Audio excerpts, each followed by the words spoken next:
All right, I think we're live. Welcome back to the Black Brain Trust. This is Space and Technology, episode 756. Please hit the like button as you come in, share the video if possible, and hit that notification bell so you get all the updates from the Black Brain Trust. I'm here with my co-host, Complex Design. Mike, what's going on, brother? How you doing? Good, bro. You? Good. All right. Hey, man, excellent live stream last night, by the way, fam. Oh, thank you very much, man. I really appreciate that, man. Yes, sir. Let's get started, man. Just had a got out of class, so let's pivot. Let me actually copy the whole docket into the description, and then we can get started.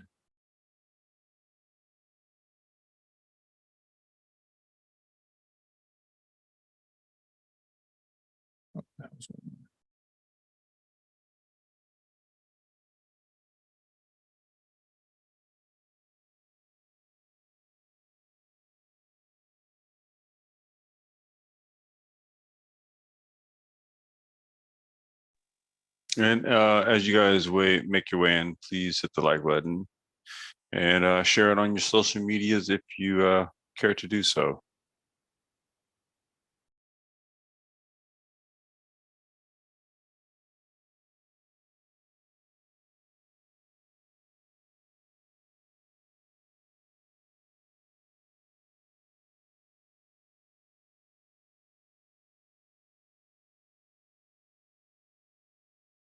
Actually, yeah, let's do it like this.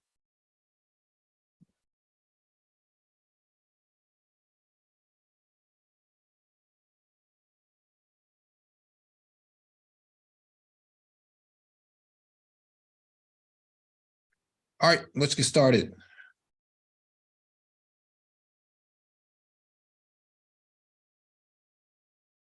Share my screen real quick.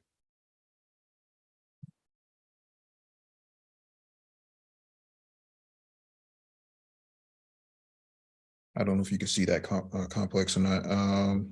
Yeah, I can see it. It's not showing up on my. Yes, this Africa's smartphone market shrunk by 18% last year. Yeah, I don't know if the audience can see it though. Let me switch over real quick. All right, cool. Let's do it. Okay. All right, let me zoom in. We can get started. Some of the nuances with Zoom versus StreamYards, but we'll get into it. All right, this is from TechCrunch. Africa's smartphone market shrunk by 18% last year. Africa's smartphone market shrunk by 18% in 2022 compared to the previous year, according to the International Data Corporation, IDC. The slump was driven by a reduction in consumer spending due to inflation and economic uncertainties, but it was not unique to Africa, as smartphone shipment dipped across major markets last year. According to IDC, the global smartphone market experienced an 11.3% decline. In total, 73.4 million units were shipped into Africa, with South Korea's Samsung and Chinese brands Tecno and Itel accounting for 65% of the total shipments. Devices costing less than $200 accounted for 82% of the total smartphone shipment, a telltale of why budget Chinese products dominated the fray. Egypt and Tunisia experienced the greatest year-on-year declines of 63% and 33%, respectively. The dip in Egypt is attributed to the new taxes and import restrictions that have led to biting smartphone shortage and high gadget prices. Egypt's requirement that all import payments be done through letters of credit, LCs, has disrupted the market greatly, as the country has only approved a few, prioritizing essential goods instead. The country's weakening currency and challenging economic environment are also said to be impacted, to have impacted the market negatively. Tunisia was affected by an increase in customs tariff and taxes imposed on smartphones. Kenya and South Africa were the least affected, recording a 4% and 5% year-on-year decline, respectively. Quote, while asset financing platforms and being a feeder market to East Africa sub-region helped Kenya to post a relatively low decline. South Africa benefited from Chinese brands spotlighting the country. Local brands flexing back,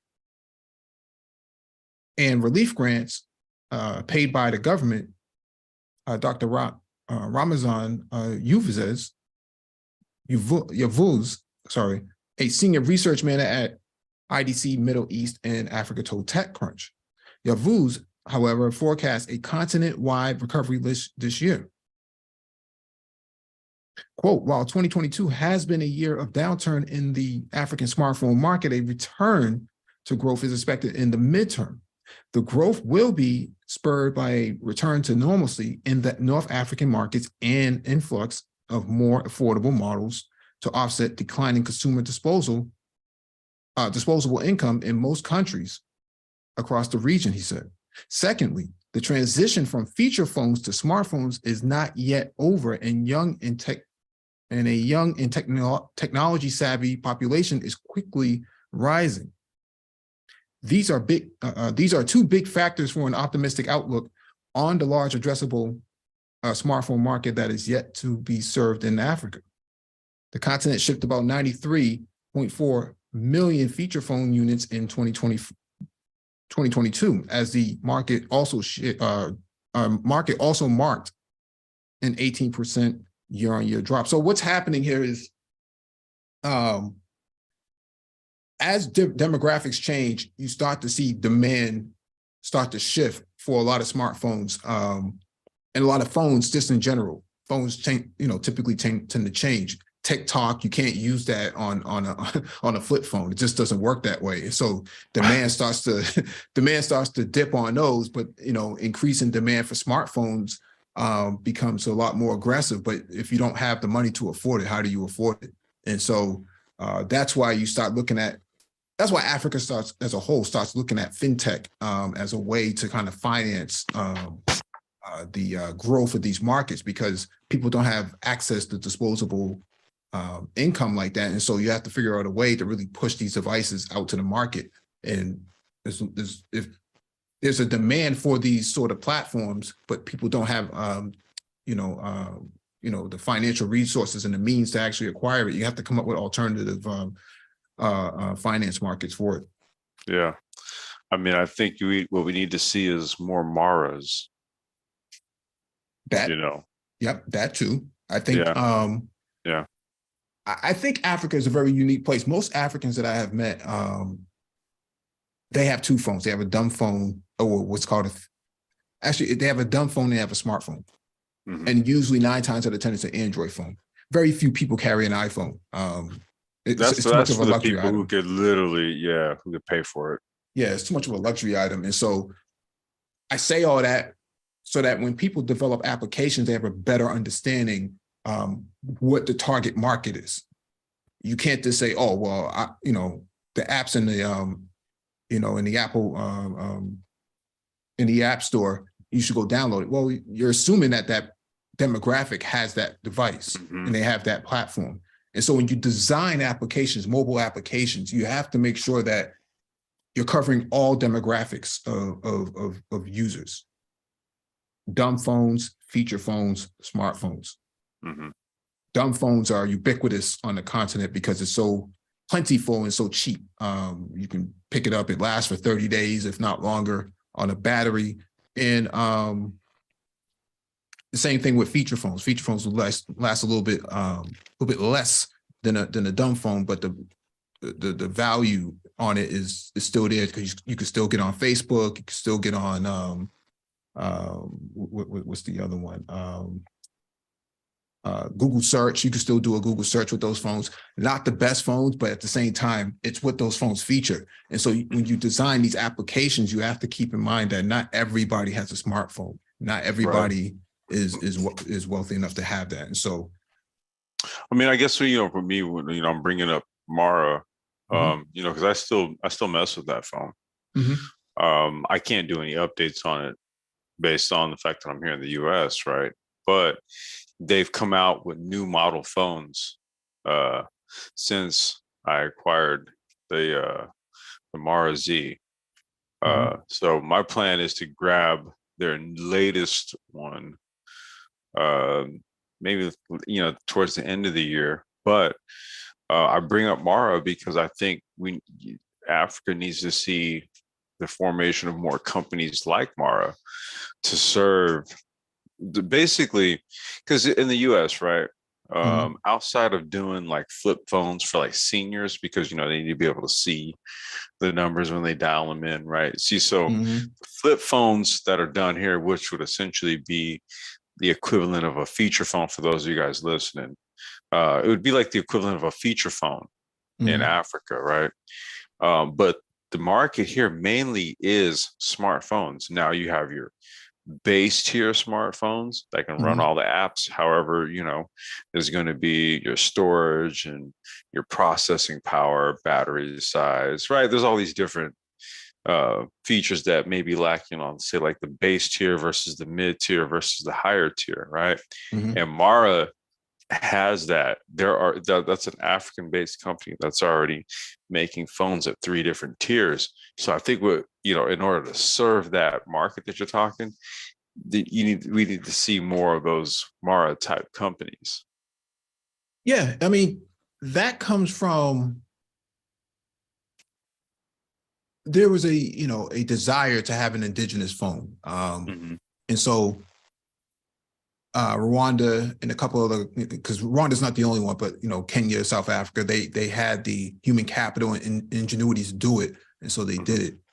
But I think we're in a position. I'm saying people in the diaspora are in a position to really create a new platform that has yet to be adopted yet.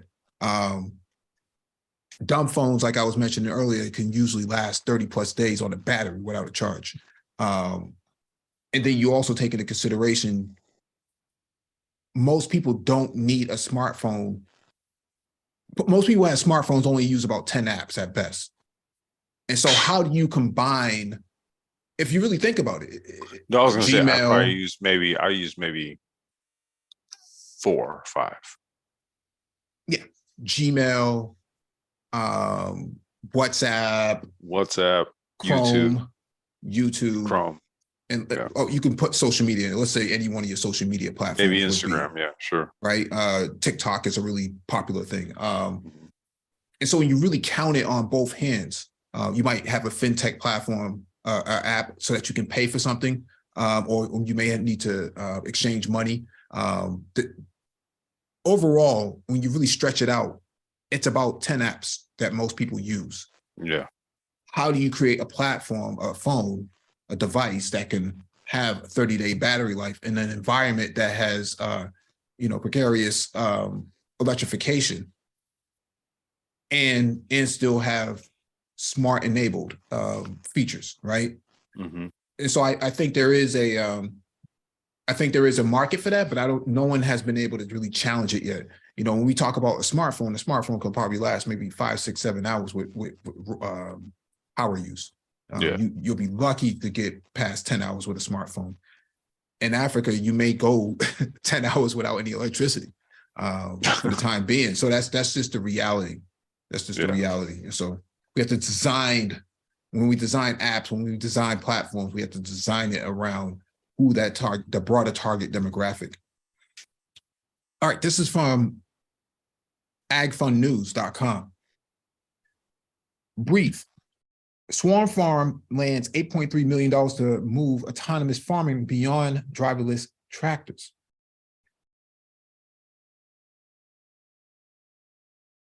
Sorry. Australia's Swarm Farm has raised a $8.3 million Series A round for its autonomous farming platform. Consexus Venture Capital's Agri-tech fund led the round with participation from Tribe Global Ventures and Access Capital. Existing investors, Tenacious Ventures and Grain Innovate, fund also participated. Swarm Farm will use the funds to further develop its autonomous farming hardware software platform. Why it matters. Quote, there is an enormous demand for autonomy in agriculture, but today most solutions unlock minimal potential. Swan Farm CEO Andrew Bate said in a statement, acute labor shortages across the industry are a key driver in this demand.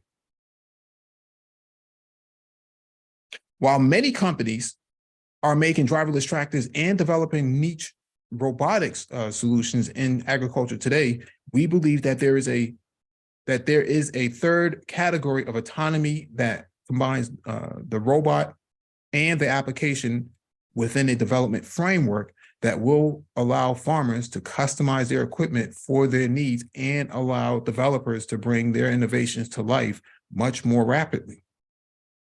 Swan Farm's answer to this is a platform combining its autonomous SwarmBot vehicles with Swarm Connect, its operating system network that opens up the platform. Through Swarm Connect, developers and farmers alike can program SwarmBots to address specific needs, weeding, precision spraying, or mowing, for example. The idea is that farmers' needs vary greatly from one farm to the next. Those developing autonomous farming technology must take that into account when it comes to their product offerings. On a higher level, Swan Farm's platform is also about reimagining agriculture processes as more technology emerges. Quote, with their background in farming, the team at Swan Farm has been able to see around some of the corners on the road to autonomy and anticipate the needs of the growers they serve. Sarah Nolet, co-founder and managing partner at Tenacious Ventures, said in the statement, Swan Farm currently serves farmers in Australia. It works with several different farm equipment developers, including Weedit, what a name, Bilberry, Weed Seeker, nice, Rasmussen Brothers Engineering, and several others. The company's latest fundraise comes as farmers face both increased labor shortages as well as pressure to adopt more earth-friendly practices and products. Many see autonomy as the means of solving both issues. Last year, Swan Farm deployed Swan bots to over 1.3 million commercial acres. The bots operated for 64,000 hours, reduced pesticide inputs by roughly 780 tons. I mean, I remember speaking with Young Grizzly. He did a live maybe about a year or so ago talking about, autonomous tractors, like lawnmowers and things like that, starting small lawnmowers. And I think that there is a viable market in Africa for whatever reason. They say it's a labor shortage, but I think that you don't need that labor if the cost of the device is going to have a better return on investment. So, when they say labor shortage, that's kind of like a red herring. They say it in the sense that there's a shortage of labor because if you were to use these type of devices, no matter how much human labor you got, you can automate this stuff and get more production. So they use shortage of labor as a justification, right? Mm-hmm. But let's just kind of keep it a buck, right? And let's just, say what it is, right? There's certain things, if we automate, you can just get more production out, right? So it's worth looking at in terms of what things to automate versus what things not to automate. I'm not like the biggest proponent of just automate it all. You know what I mean? We've always said on this channel here, we're looking at understanding this type of stuff and wielding it ourselves, right? So we have to understand the social impact that happens with this. So, I think once again, in Africa, when we're talking about development, we're jumping right to 4IR. There's not going to be, third industrial type stuff, right? We're going right to 4IR. So um, it really does require in-depth look at how do you embed this without disturbing the ecology, right? You have to kind of marry it, the technology with the ecology, and not disturb the ecology with the technology. Yeah, no, because the thing here is, do you really want, for example, in Ghana, 75% of your agricultural labor is women.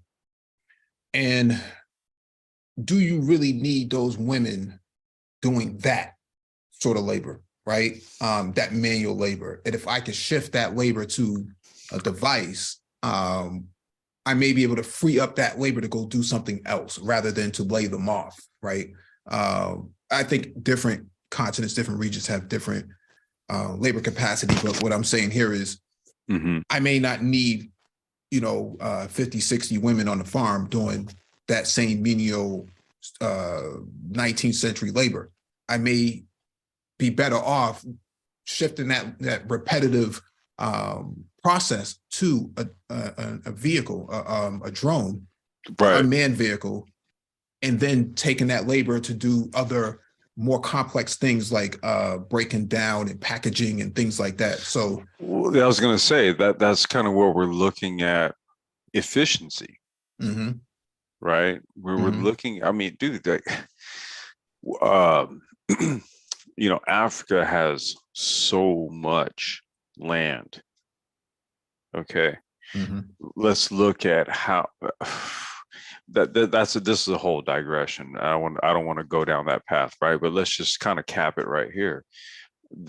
Because of the fact that there's so much land, so much resources, ground's mineral rich, right? We have to look at efficiency and the proper appropriation of human capital to make ourselves competitive on the global markets here. We got to kind of upscale our thinking here a little bit, to really kind of look at where Africa's trying to hedge itself. I think it was the president of Kenya, I want to say, who's one of the it was either Kenya or Nigeria, I'm not sure, I don't remember which one, but just a few days ago he was criticizing like produce and fruit that comes out of the UK. He was just like, there's all this crap in it. What I mean? And so he's talking about the virtues of getting your pineapples and your coconuts and all this kind of stuff from Africa, because it doesn't have all this crap in it, right? So if that's the case, and you're going to make that claim and make that stake or stake that claim, then how do you maximize production to then truly compete with the other importers and exporters of fruits and vegetables and stuff like that? You might want to incorporate some of this stuff. Yeah. Sorry for the long spiel. No problem. Next item on the docket is from TechCrunch. Autonomous cargo drone airline Dronomics. Dronomics. I think that's how you pronounce it. Dronomics reveals it's raised $40 million pre-seed or pre-series A. Sorry, that's pretty early. You guys zoom in on this. Autonomous aircraft have long been thought of as having the most potential, though not in the realm of glitzy people carrying drones so much as the more sedate world of cargo. It's here where the economic savings would be most significant. Large, long-range drones built specifically for cargo have the potential to be faster, cheaper, and produce fewer CO2 emissions than conventional aircraft, enabling same-day shipping over very long distances. In fact, the fly-in delivery van is considered the holy grail by many cargo operators. In this space, there are a number of companies operating, and these include Elroy Air, California, raised $56 million, Hybrid Electric, vertical takeoff and landing,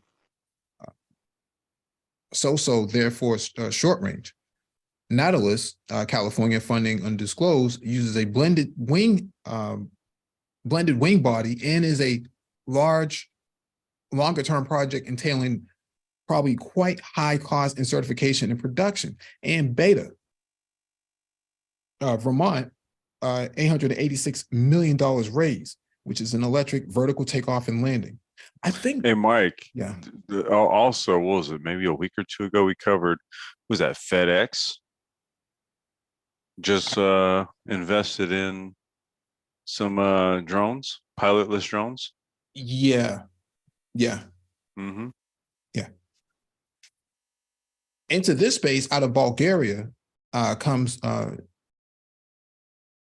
Dronamics. Sorry. Yeah, that's how you pronounce it. Dronamics. The startup has already attained a license to operate in Europe and plans to run a cargo drone airline using drones built specifically for the purpose. Dronamics claims its flagship Black Swan model will be able to carry 350 kilograms, 770 pounds at a distance of up to 1,550 miles. Faster, cheaper, and with less emissions than currently available options. It's now coming out with the news that it's raised a total of $40 million in pre-Series A funding from VC and angels. Dronamics has so far raised from Founders Factory, Speed Invest, 11 Capital, and the Strategic Development Fund, the investment arm of the Tawazun Council of Abu Dhabi, United Arab Emirates. Sleven Raglanvoff, co-founder and CEO of Dronamics, explained to me over email, quote, "We are the size of a delivery van. Think of a Renault Kangoo or VW Caddy. And we can cross all of Europe in 12 hours or less at a fraction of the cost of air freight. That means we operate in a space between air freight and road freight. And by creating a faster, cheaper, greener middle mile, we can help customers achieve tremendous savings." Quote, "Right now, the same day radius of a fulfillment center is 2 hours drive. The only way to expand the same day coverage is to use a longer distance, low cost middle mile drone, a flying delivery van. With our range, we can cover all of Europe same day from a single warehouse. No one is able to offer that traditional or drone competitor," he added. You could technically, you could potentially do that if we're talking about fulfillment centers in the middle of the United States, right? Say like what? Nebraska, that kind of area, like literally dead center in the middle of the United States, because you're talking about what they said the range is like 1,500. 1,550. Right, 1,550. See, so if you got it right in the middle of the United States, for example, you could theoretically cover that in all directions from that middle point. So that's interesting. He said that unlike competitors, they are already licensed to fly. Light LUC, light UAS operator certificate under the new EU drone regulations. Its cost profile is lower and it sells capacity, not aircraft. This allows the feedback loop between research and development and operations to be much shorter, and we can innovate and iterate quicker. SDF Venture Capital Division's investment in Dronamics will now mean the creation of a UAE-based joint venture, creating a Dronamics operation in the UAE as a hub for the Middle East and North African region. Abdullah Nasser Al-Jabari, managing director and CEO of SDF, said in a statement, "When it comes to Dronamics, their economics are very promising and potential users of Dronamics would benefit from quick and efficient cargo deliveries. The $40 million raised to date in addition to the 2.5 million euros, $2.7 million grant Dronamics was awarded by the European Commission under its European Innovation Council, EIC, accelerator program. And the EIC's material commitment to support Dronamic Series A round with another $13.45 million. It's hard. In the United States, it's a little bit more difficult to run operations like this, primarily because you have air rights, you have, air restrictions and stuff like that. I think in places like Africa and the Middle East, because there's so much desert and so much unbared land, you can get away with things like this. Even in the Caribbean, for example, Cuba to Florida is 90 miles. Or Cuba to the port, I shouldn't say Cuba to Puerto Rico, Georgia to Puerto Rico is roughly the same distance, maybe 150, 120 miles or something like that. Now you're talking about moving, if I'm a cannabis grower or something like that, the best grain, the best strain and stuff like that for medical purposes and whatnot, it makes a lot of sense. Unless you're talking about like drug lords trying to shoot it down with a surface to air missile, I don't see how you can go wrong with this. In the Caribbean, this is huge. This is a huge venture because. Well, I was going to say we could, it could work here if we didn't have so many damn UFOs in the skies right now. That's my point. So many restrictions, right? So many restrictions in that area. I didn't want to go there, but that's the sort of thing that I'm talking about. But when you start talking about from the U.S. to the Caribbean and the Caribbean back, that makes a heck of a lot of sense because dude, no, we're talking now. You're talking, same day import export, right? Yeah.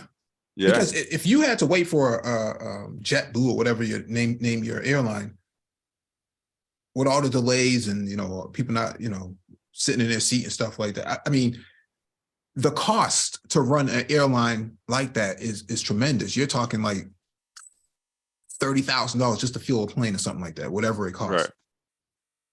With this, you're just paying for the payload. You're not even paying for the plane, for the drone itself. But if you're talking about this 20 islands in the Caribbean, the Bahamas, and name your island, all of them are within range of this drone's capability. All of them. Well, I mean, dude, that's 1,550 miles range. I mean, you're talking what, 100 and something miles? Yeah. I mean, it's because you're even talking like, let's just say in California, I forgot how many miles Hawaii is off the coast. It's I'm trying to remember. So what is it, 200? Yes, it's not that much. Okay. And you're talking about a similar scenario. Yeah. Right. So we're looking at the sort of how do we say rapidization of import and export goods, because we're not talking about transporting people, right? This is like transporting goods. Okay. So now we're looking at an automation of sorts of importing parcels and stuff from, let's just say, places that are not terrestrial to, say, the mainland, right? Because we're talking about islands and stuff like that, countries that exist over a body of water from us, right? But what this does is this makes it literally, you can make this shit same day, dude. Well, California to Hawaii is 2,300 miles. Okay, so 2,300 miles. So maybe not that right there. But what you're like the scenario that you were talking about, for example, you're talking about 3 trips a day to bring in stuff, right? You know how quickly you can kind of speed up, orders and, parcels being imported in from certain areas and stuff like that. I mean, dude, that's the reason why FedEx even put what was it? I can't remember how much it was, like 80 million or so. It was something like that. It was some fair amount of money. Yeah, it was a large lump sum. Yeah, it was some fair amount of money into this shit. So I can see it. Yeah, because you're talking about like, vaccines, emergency supplies to, hurricane struck areas like Puerto Rico and stuff like that. That stuff becomes really critical, just in time sort of process. And so, which brings me to my next item, if I can get it up.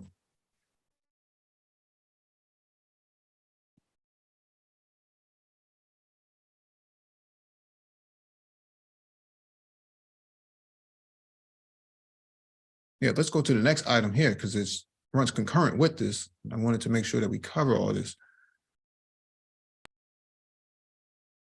So Udacity actually has a program for flying cars and autonomous flight engineering, okay? I wish I was 17, 18 trying to get back into the tech industry. This is exactly what I would be at. Oh, wow. Okay. I would be in this area trying to figure out how do I get into autonomous vehicles and unmanned vehicles and things of that nature. This is the rapid growth market right now. Look at all the money that's being pumped into it. We just went over the article. 10 million here, 40 million here, 56 million there, 100 million there, FedEx, whatever. FedEx, like you said. It was FedEx, yeah. Yeah, last week put in something like a whopping load of money into another startup. This is where the market is going. Forget about Geek Squad and forget about those sort of ventures. Forget about that. That was 10 years ago. This is where it is right now. Okay, this is where it is right now. Let's go through this real quick. Okay. Yeah, estimated time 4 months, 15 hours a week. Prerequisites of mathematics and programming, you should be able to count. What you will learn: flying car curriculum, estimated 4 months to complete. You'll learn the core concepts required to design and develop robots that fly, drones. You will work with quad rotor test platform and our custom flight simulation to implement planning, control, and estimation solutions. Interesting. Introduction. Wow. Learn about our quadcopter test platform, work in our custom simulator, and build your first project. Getting a quad rotor to take off and fly around a backyard. 3D motion planning. Optimize 2D solutions using waypoints, then scale solutions to 3D problems. Apply these skills by autonomously navigating your drone through a dense urban environment. Sounds like this drone. Controls. Moving a flying vehicle requires determining appropriate low-level motor controls. Here, you'll build a non-linear cascaded controller for your drone platform. Estimation. Utilize sensor fusion and filtering.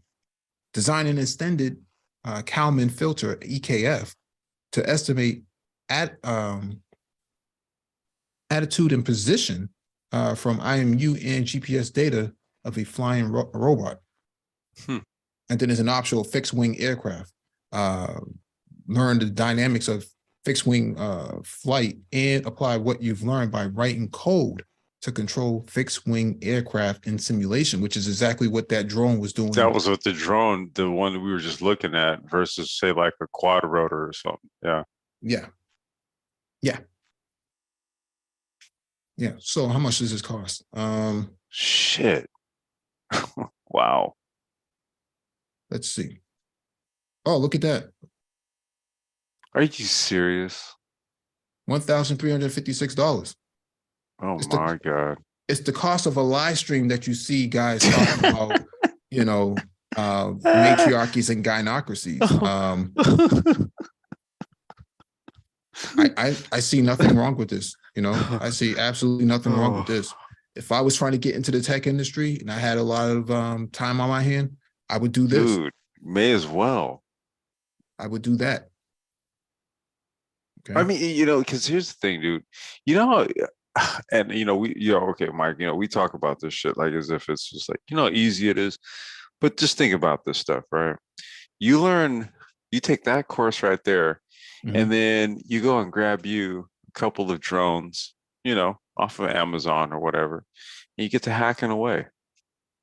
Well, if you're in a makerspace and you have access to a makerspace, you're already building this stuff anyways. Yeah. Right. So I mean, because it's like 1,000, was it like just what, 1,400 bucks?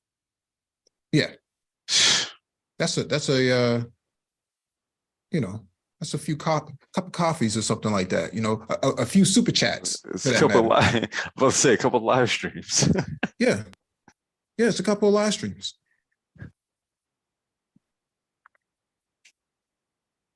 Now, next item on the docket runs concurrent with this as well. The FAA, right? We talked about restrictions and stuff like that happens in these spaces in America, in Western society. You have the Federal Aviation Administration, right? Become a drone pilot. Let me zoom in on this so you guys can see this. In order to fly your drone under FAA small UAS, unmanned aerial vehicle, I think that's what it is. Rule Part 107, you must obtain a remote pilot certificate from the FAA. This certificate demonstrates that you understand the regulations, operating requirements, and procedures for safely flying drones. First-time pilots, eligibility. Must be at least 16 years old. Whoa. 16? Mm-hmm. Okay, go ahead, dude. Be able to read, speak, write, and understand English. Okay. Be in the physical and mental condition to safely fly a drone, pass the initial aeronautical knowledge exam, unmanned aircraft general, small UAG.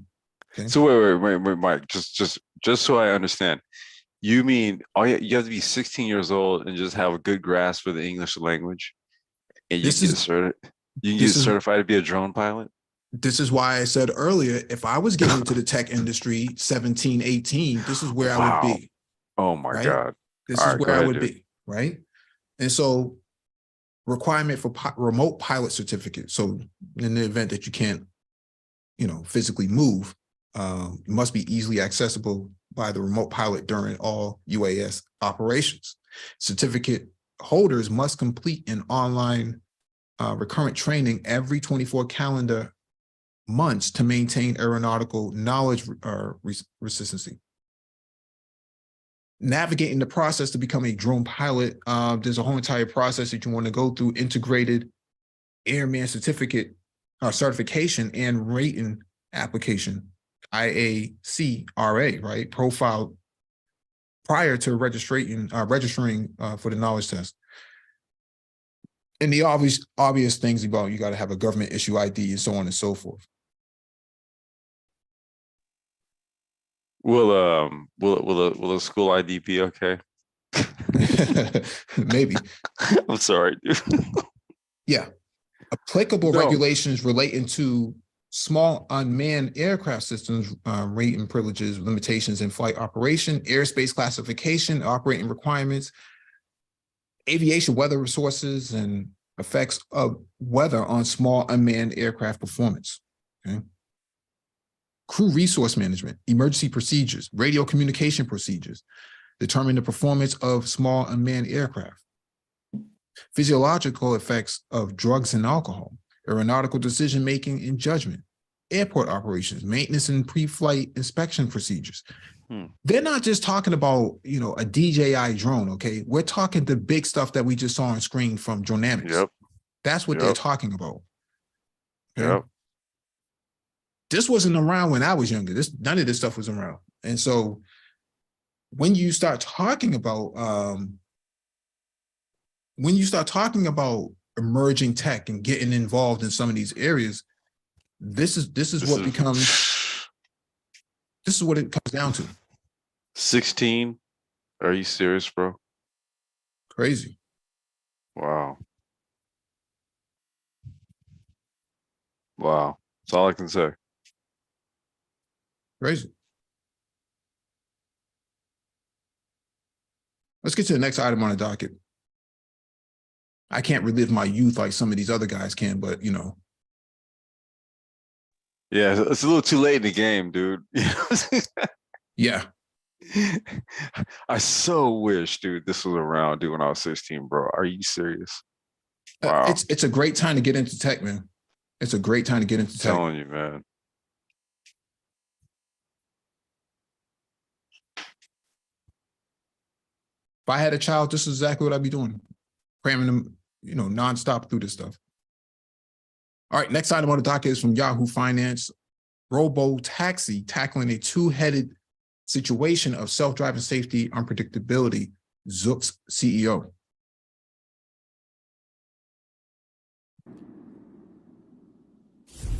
No steering wheel, no pedals, no driver for that matter. No problem. Amazon-owned Zoox says it's the first ever purpose-built robo-taxi with no manual controls to operate on public roads. Zook CEO Aisha Evans joins us now to tell us more about this incredible vehicle. Nice to see you. And as close as you can get to layman's terms, how does this thing work? Well, first of all, thank you for having me. Much appreciated.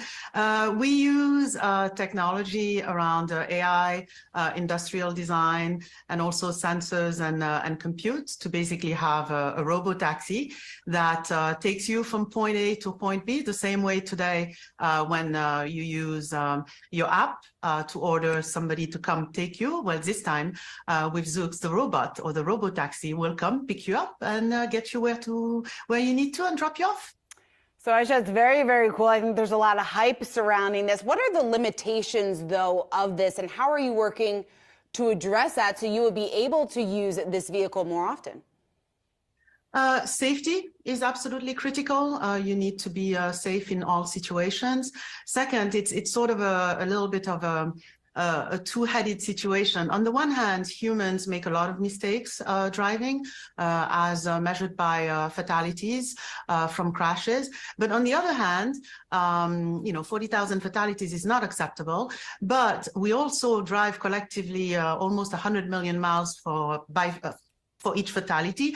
And so basically, we're also very good at driving. And that's because we're very good humans at handling unforeseen, unpredictable scenarios. And so a lot of testing, a lot of quantifiable data and metrics to make sure we're safe and deploying a little at a time, not at scale every day from the get-go. So Aisha, the limitations were just there on the screen, including top sound at 40 miles an hour. It can only right now be used Saturdays and Sundays during daylight hours and not during inclement or bad weather. How close are you to overcoming any or all of these limitations? Very close. Zoox, we've been extremely consistent since inception in 2014. There are the vehicle capabilities. So for example, on speed, we've demonstrated that we can go up to 75 miles an hour. However, from a deployment standpoint, what we're clearing ourselves from a safety standpoint is up to 40 miles an hour. So you can expect a steady drumbeat of extensions of our permit that commiserate with what we're able to do on public road. And we call that the operational design domain. And you can, expect several upgrades yearly, all the way to our first paying customer, and then going after several cities.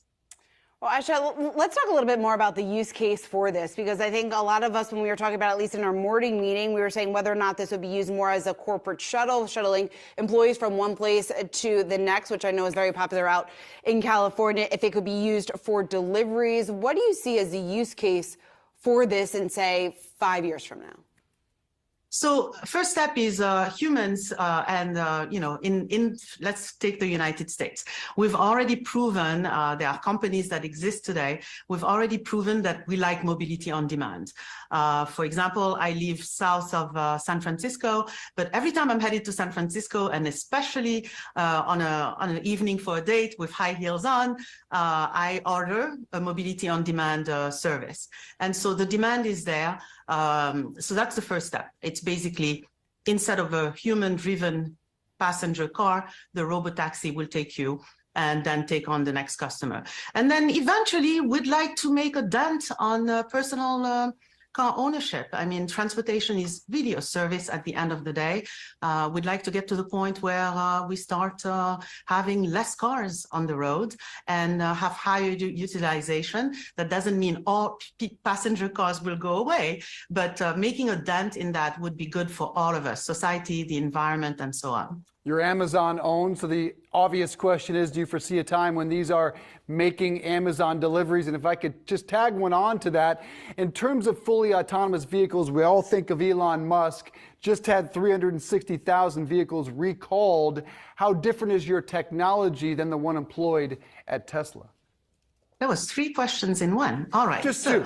Just two. Just two. All right. Yeah. Okay. So let's start with the end, the second one.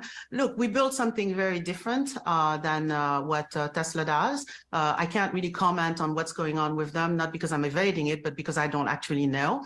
What I do know is that we are not building something that is occasionally driverless, meaning that requires somebody behind the wheels with human controls and ready to take over. We're building something that's fully autonomous, fully driverless, and that goes from point A to point B and then forward. As far as Amazon, it's been a fantastic partnership. Yeah, I mean, what one could imagine at some point working on maybe some aspects of packages, but right now we're very grateful. We've been extremely focused. This is a great opportunity. I think Amazon has said that it's one of the growth initiatives that they are investing in. It's a big market. We already know it. It's just the structure of that market is not very good right now, and that gets solved with autonomy. So focus, focus, focus, execute, and then we'll figure out adjacencies. We are excited to see where this all leads. Aisha Evans, CEO of Zook. Thanks so much for joining us.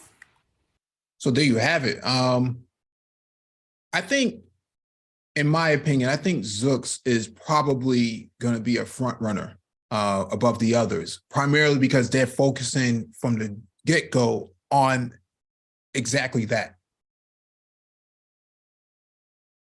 Well, they got the right partner in Amazon. You know, Amazon's got, when you look at it from the, I guess you could say, parcel delivery side of things, they got Rivian, right? Because they already started rolling out the Rivian electric vans. But they don't own Rivian, right? They're no. That's what I'm saying. They contracted with them. So what they did was, like, when Rivian was, trying to round up, funding and what have you, they had secured Amazon as a client to secure them, to supply them with, like, those, Sprinter style vans, the Mercedes Sprinter style vans. Those are big ones, but they're electric, right? So Amazon has that in their electric vehicle portfolio. Now, when it comes to Zoox, I can see Zoox being the vehicle that they just send on autonomous routes to deliver. So basically, this vehicle will just literally do, like, neighborhood routes, and you'll get a notification on your phone. You'll just walk out and the door will open, and there'll be a package in a box, and you scan something and you just take your stuff, and it'll just go right on its way. And I can see the Zoox vehicles being an autonomous delivery vehicle in that aspect. It's like last mile. Okay. The shape of it also can make it kind of like a last mile Uber. In New York, they have these things called dollar cabs. You remember that shit back in the day? Yep. Okay. Kind of like a dollar cab, right? I can see them being that, sort of like the in-between say, like a Uber and, like, your bus, right? But it's not like, say, like a bird scooter or something where you got to go and ride it or pedal it or something. But an in-between type of vehicle, I can see a couple of different use cases for that Zoox vehicle. So one thing you left out with the Rivian partnership with Amazon is that Amazon installed their own camera systems and LiDAR inside those Rivian vans from the ground up. And so what they're doing is they're collecting data as the Amazon deliveries go out. Oh, absolutely. Yeah. Right. Yeah. And so they're mapping out all of these sort of frequent routes that the deliveries are being made at. Mm-hmm. And so now what they can do is they're funneling all this back up into the cloud. Mm-hmm. They're cultivating all this data, creating these big data lakes, and then they're, breaking all the data down into the AI piece. And then that's where the decision making starts being made. Okay, which route is best for our packages? Now you take you take all of that data and all of the cultivation of it, and you put it into that Zoox platform, and now you're cheating your way to success, right? So you never needed a wheel or a pedal or a driver, because now you've already captured all this data. I mean, dude, it's quite. I mean, this is why we talk about this stuff so much, dude, because it's kind of like, and the micromobility stuff. I think we're gonna go into that here in a minute, but the micromobility stuff is adjacent to this. Yeah, it's very much adjacent, dude. If you can understand this, you can understand micromobility and vice versa. Well, it is micromobility to an extent. It right? really is. Yeah, you're actually right. Yeah. Right. And so you start talking about scooters, e-bikes that have small cameras on them that capture all of this data as well, all this information, all this environmental information. And now you have vehicle to vehicle, V2V communication, e-scooter, Zoox, Rivian, Tesla, Nissan, etc. And now you're building out this network as you're driving, as you're building, as you're riding. Literally, out, right? literally real-time machine learning, bro. Yeah, you're doing all of this all in real time, and you're not tripping over each other because you're all, operating in kind of your own sort of allocated areas. But the point of the matter here is everyone's moving at the same pace, and we're also, developing regulation as we go along. Tesla has a wheel, Mercedes, EQS, they have level 3 autonomy. All this stuff is being developed at the same time. But, I mean, dude, even like over the air subscription upgrades and shit, $10, $20 a month, you get heated seats, right? Well, they're, right, because they can do that. But what I'm saying here is, how does the vehicle function on the road? And can Mercedes EQS, Zoox, Rivian deliveries, and e-scooters all operate? All kind of coexist. Yeah, can they operate in the same environment without bumping into each other? And what information is being shared? This is an amazing time to be in tech, man. It really is, bro. I'm telling you, dude, because I mess with see, because the thing is, dude, it's like on the scooter side, it's like we were just saying, it's adjacent, so you can scale up into this. It's the same basic stuff, right? You just scale into the different venues, but that's what makes it interesting, because it's like you can sit up here and do it like with a little scooter, and then you look at, we're sitting here talking about cars, and I'm like, dude, this is so not a stretch. Yeah, because micromobility has its own lane now. Looking at that Zoox, it looks like it could fit within a bike lane. If it's basically a LSEV, a low speed electric vehicle, because they said it has the ability, because she said it has the ability to do 75. So the motor itself has got some kilowattage, right? It's got some kick to it. But she was saying, and this the other thing that I caught that was interesting too. She said, well, it's speed capped at 40 miles an hour, and what they're looking to do is to expand as their permit allows, right? Because it's not permitted for the highway, right? If you're in a thickly settled district, the law says you can't go above 30 to 35 miles an hour. Right. So 40 miles per hour makes a lot of sense. Right. Until they can get approved for like another application for this, where then the required speed of the vehicle, because it might be on like a public road, for example, then it needs to be like 50 or 55 or something like that.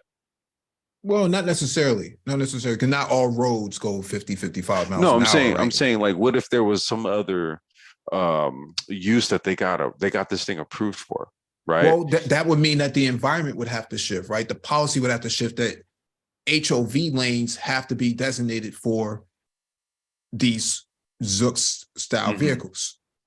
because you can't have a Zook style vehicle in yo-yos. Like she said, 40,000 deaths by humans in cars. That's testimony that humans make too many errors, and that if you want especially nowadays. Yes, if you want a flawless experience with autonomous vehicles, you would have to isolate them away from humans. Yeah. Right. So that means that you would have to start repurposing highways and things like that so that they can actually travel without disruption. Right. But this brings us to Udacity, intro to self-driving cars. I think it's a great time to really get into this. Again, it's 4 months at 10 hours a week, even less than the drone pilot program, or the I'm gonna have to take one of these courses too, man. Shit. Yeah. Intro to self-driving cars, 4 months to complete. In this program, you'll sharpen your Python skills, apply C++, apply matrices and calculus in code, and touch on computer vision and machine learning. These concepts will be applied to solving self-driving car problems. At the end, you'll be ready for our self-driving car engineer nano degree program. Prerequisites: you should be comfortable reading and modifying code. I wonder if the manifest can stay on code. Wait. Oh shit. Yeah. So, but Bayesian thinking. Learn the framework that underlies a self-driving car's understanding of itself and the world around it, and to see the world the way a self-driving car does. Okay. Working with matrices. The course will focus on 2 tools which are vital to self-driving car engineers: object-oriented programming and linear algebra, C++ basics, performance programming in C++, navigating complex data structures. We talked about that earlier, all of this data that gets generated, right, by these vehicles, right? Algorithmic thinking is a skill you'll refine throughout your career.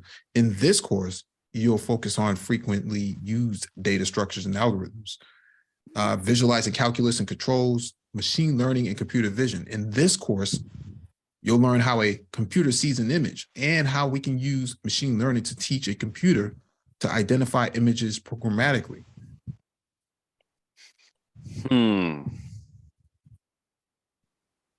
And it's $1,356. It's just the same price as the other one.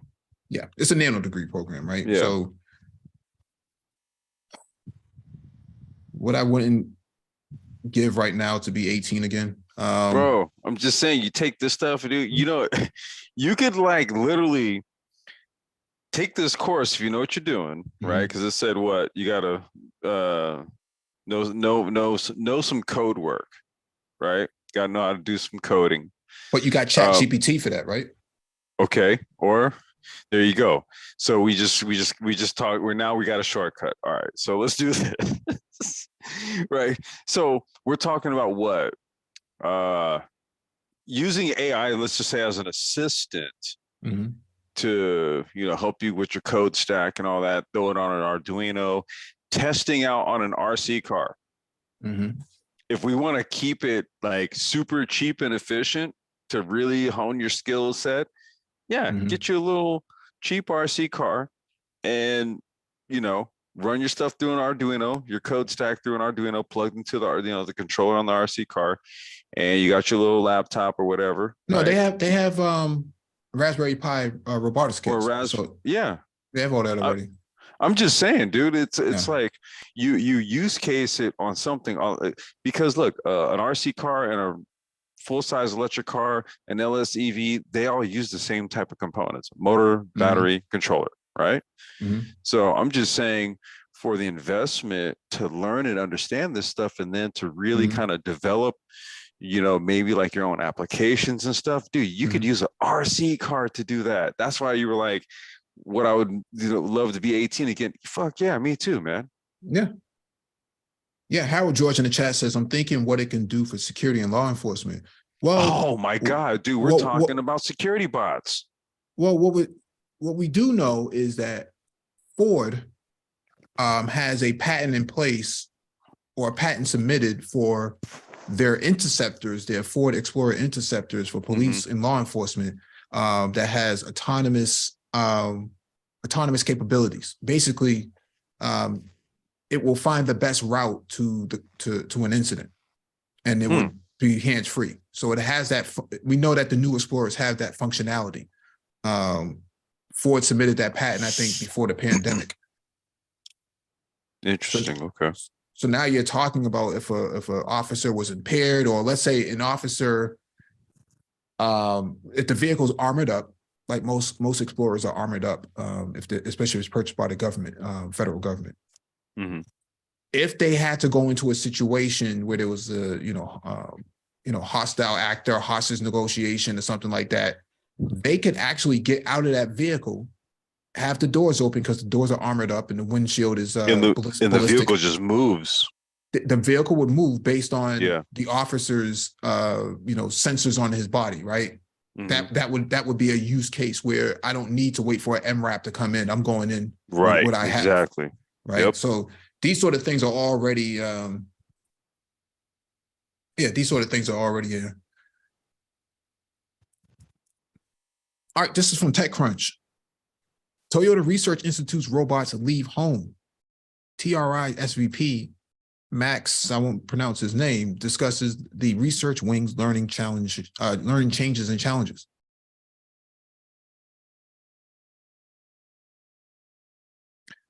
Quote, I think I'm probably just as guilty as everybody else, Toyota Research Institute's Senior Vice President of Robotics, Max, last name, admits. It's like, now our GPUs are better. Oh, we got machine learning, and now we can do this. Oh, okay, maybe that was harder than what we thought. Ambition is, of course, an important aspect of this work, but there's also a grand, inevitable tradition of relearning mistakes.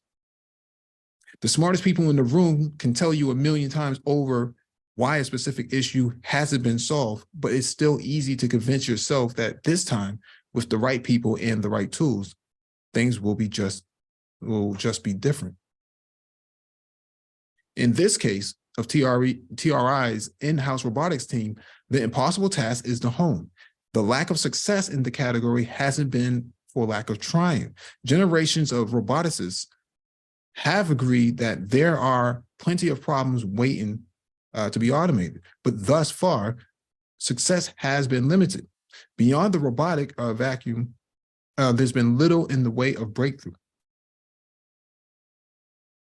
TRI's robotics team has long made a home a primary focus. That's driven in no small part by its choosing elder care as a North Star for the same reason that Japanese firms are so far ahead of the rest of the world in that category.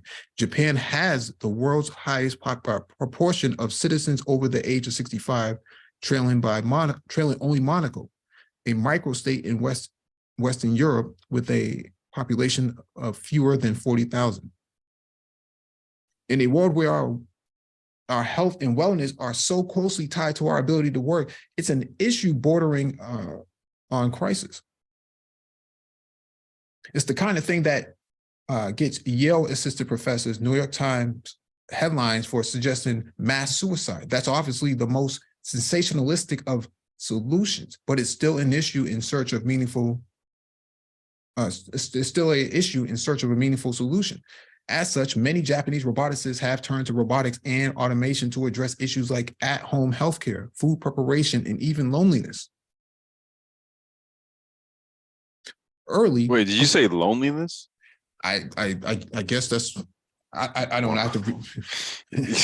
Okay, they wrote it. Yeah, they wrote it. Yeah, let's leave it there. Let's not expound, bro. Early professionally produced videos showcase robotics in the home, executing complex tasks like cooking and cleaning a broad range of surfaces. When TRI opened the doors of its South Bay labs to select press this week to show off a range of its different projects, the home element was notably lacking. Max showcased a pair of robots. The first was a modified off-the-shelf arm that moved boxes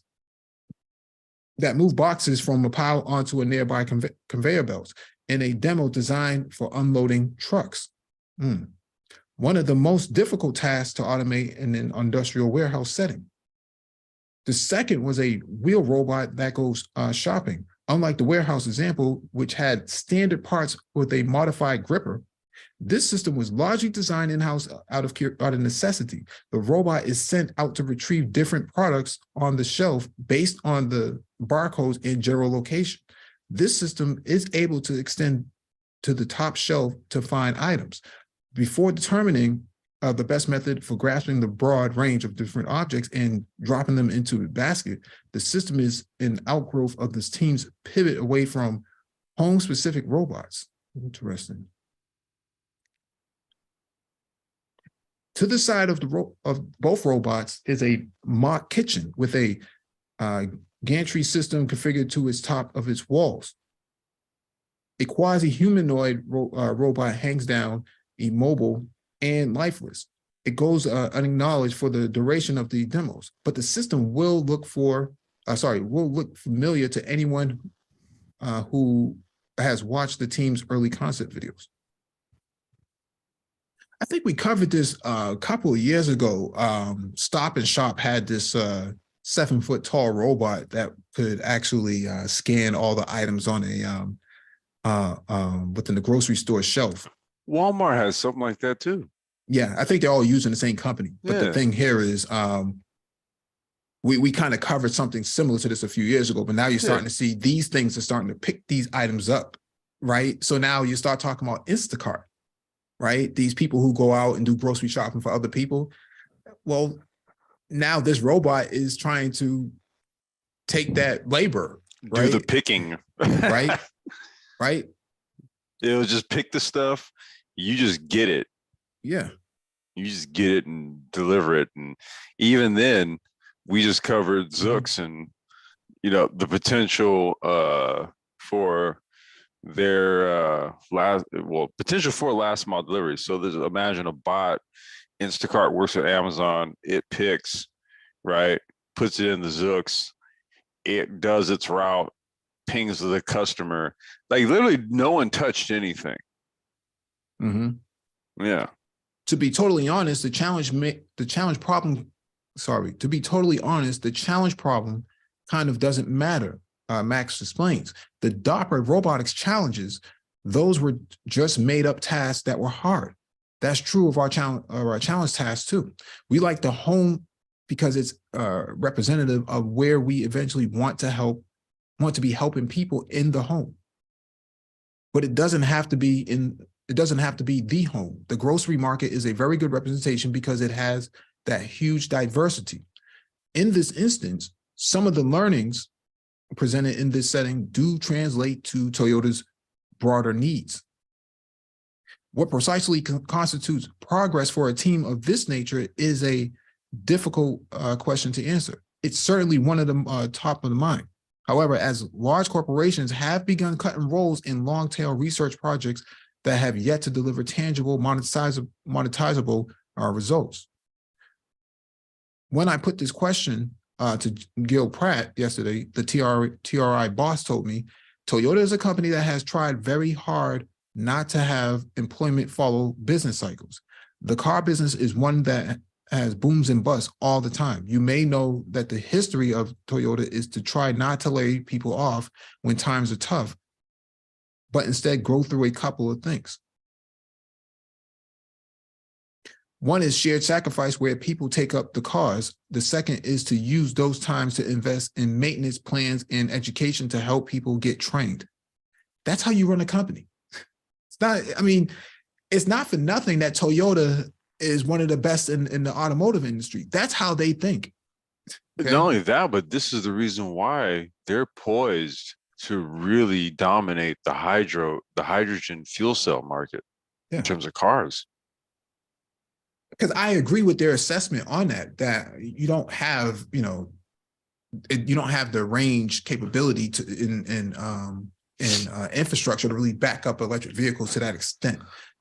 In this country, you don't. In this country, you don't. Because think about it like this too. I would have to say, when you look at the components involved, right? A hydrogen fuel cell car is actually greener than an electric car. Yeah, it's lighter too. It's lighter. Yeah. And it takes There's less less time to carbon charge it. footprint. The emissions is water, essentially water vapor. Mhm. What is it that you said? Less time to fill it up. 5 minutes to fill up What is it? What is it like? What is it like? 3 to 5 minutes or something like that to fill up the hydrogen tank?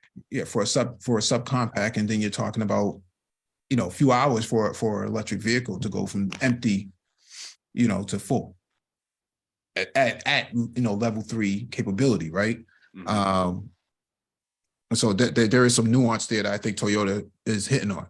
Toyota is well known in the industry for its no layoffs policy. It's an admirable goal, certainly, especially as companies like Google and Amazon are in the midst of laying off numbers in the tens of thousands. But when goals are more abstract, as is the case with TRI and fellow research wings, how does a company measure relevant milestones? This is interesting. Quote, we were making progress on the home, but not as fast and not as clearly as when we moved to the grocery store, the executive explains.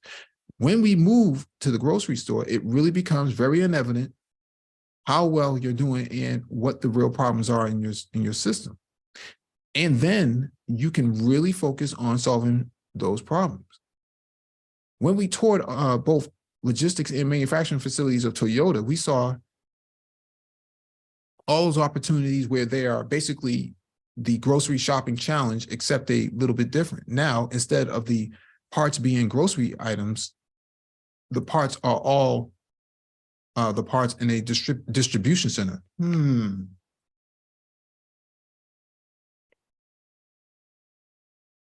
I won't go through all of this,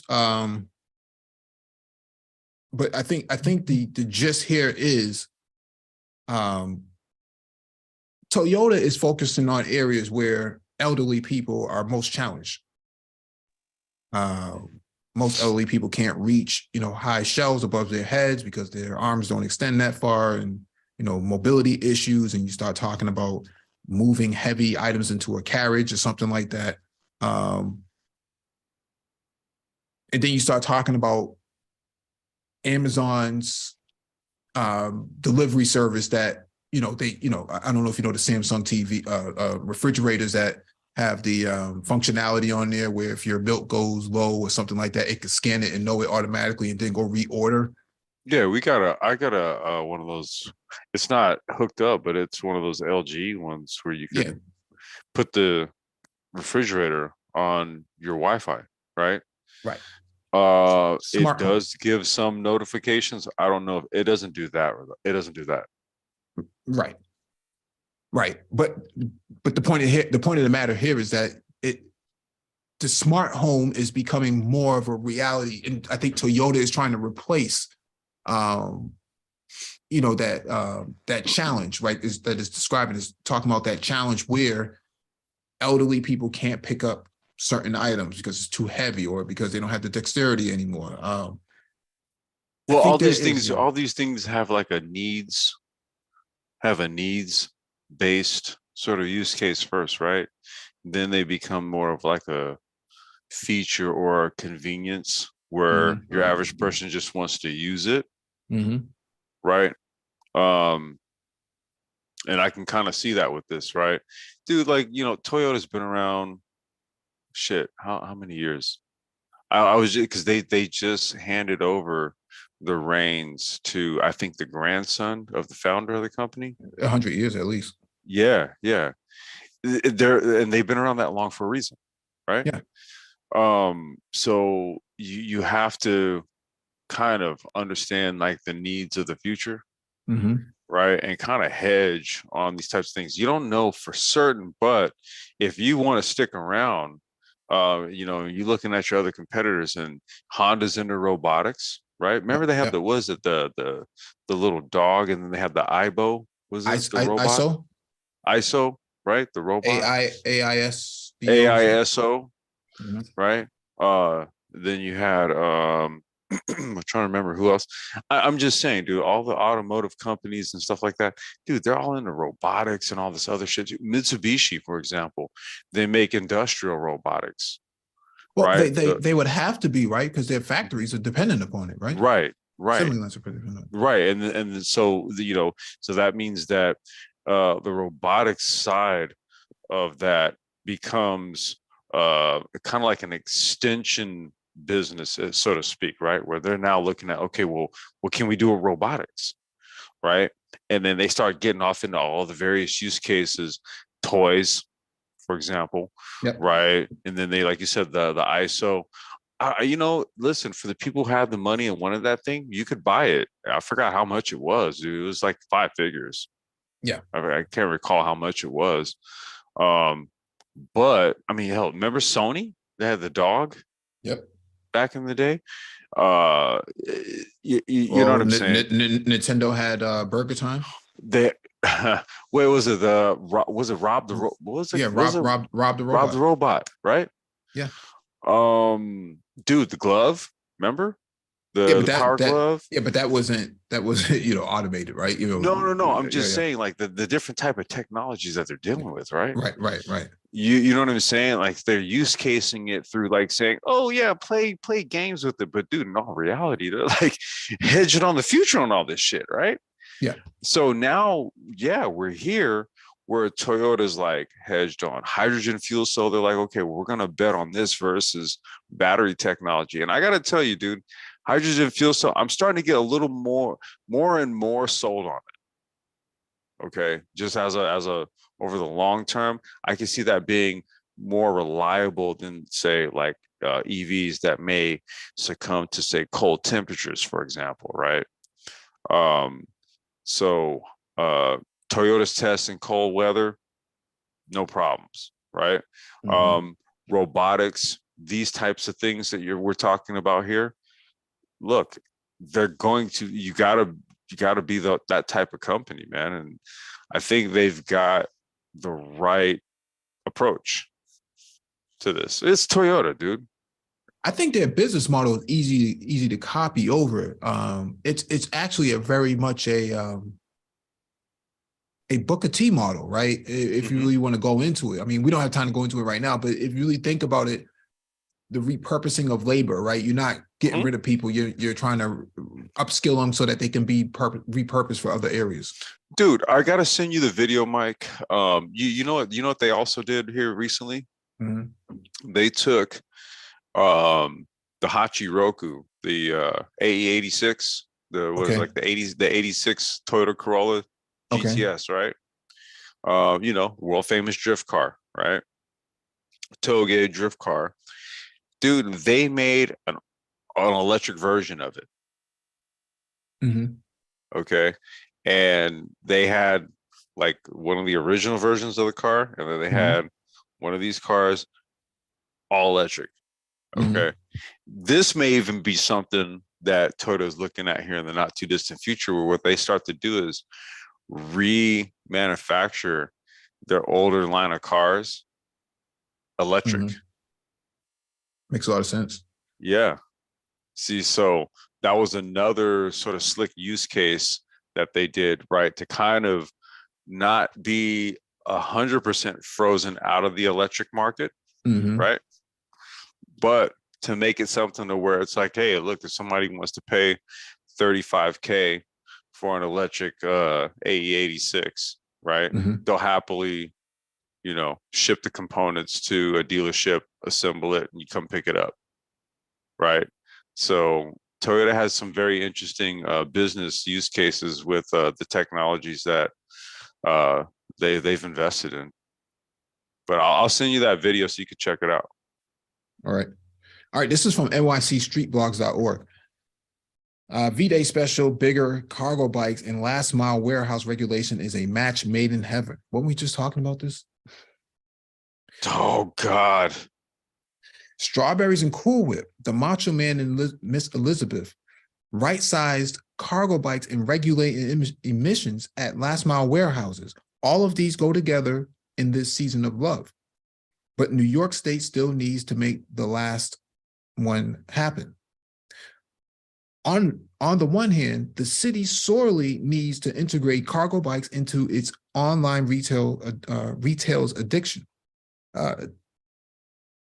to end these scourge of dangerous sprinter vans, double parking on residential streets and major thoroughfares.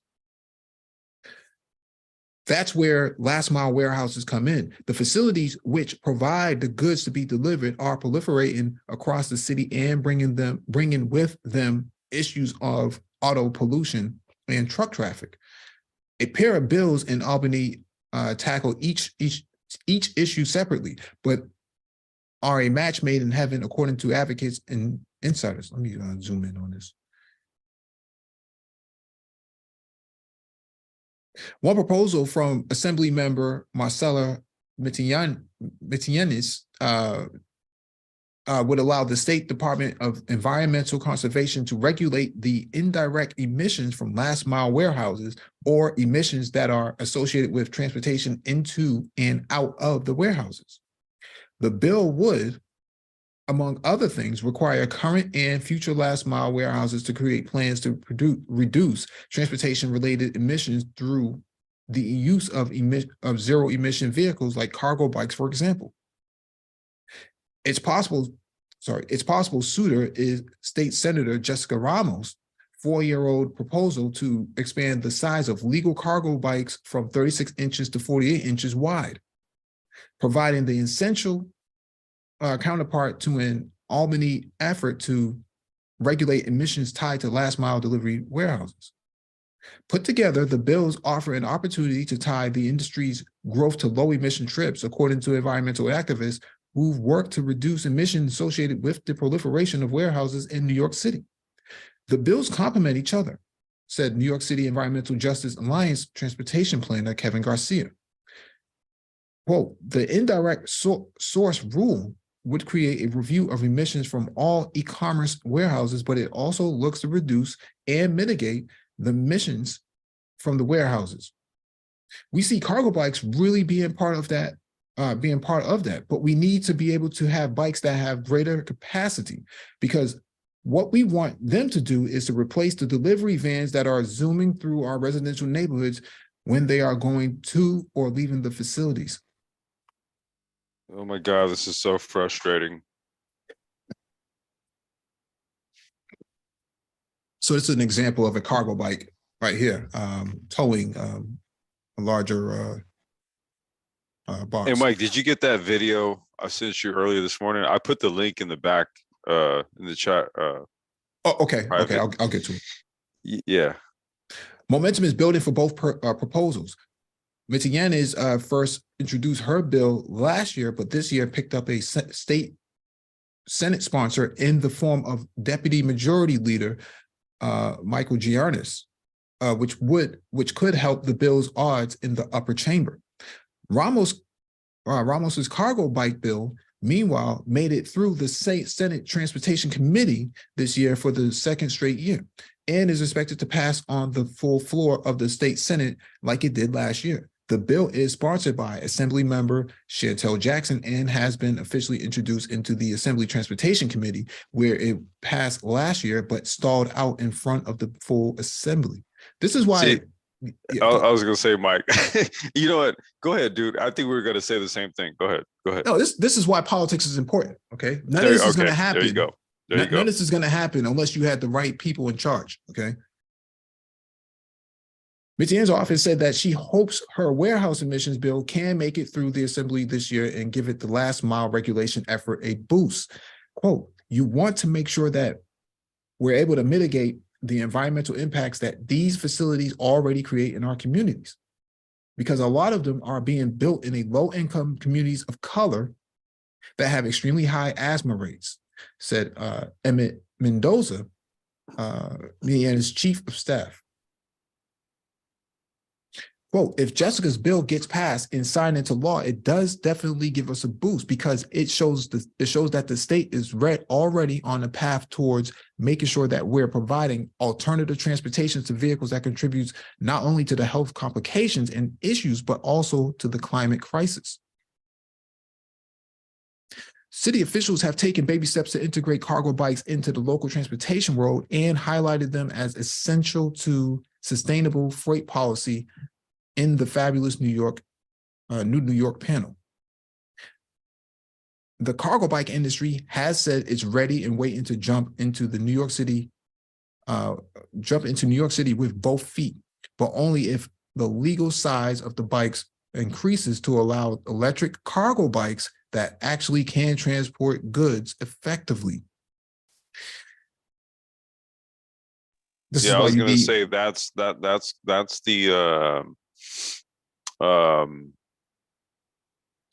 the main issue, right? If we're gonna talk about commercial grade cargo bikes to use this stuff, we need to go just a little bit bigger in terms of size and dimension, in terms of what they deem to be a cargo bike or something. We need to go a little bit bigger on that. 48 inches, what they're saying.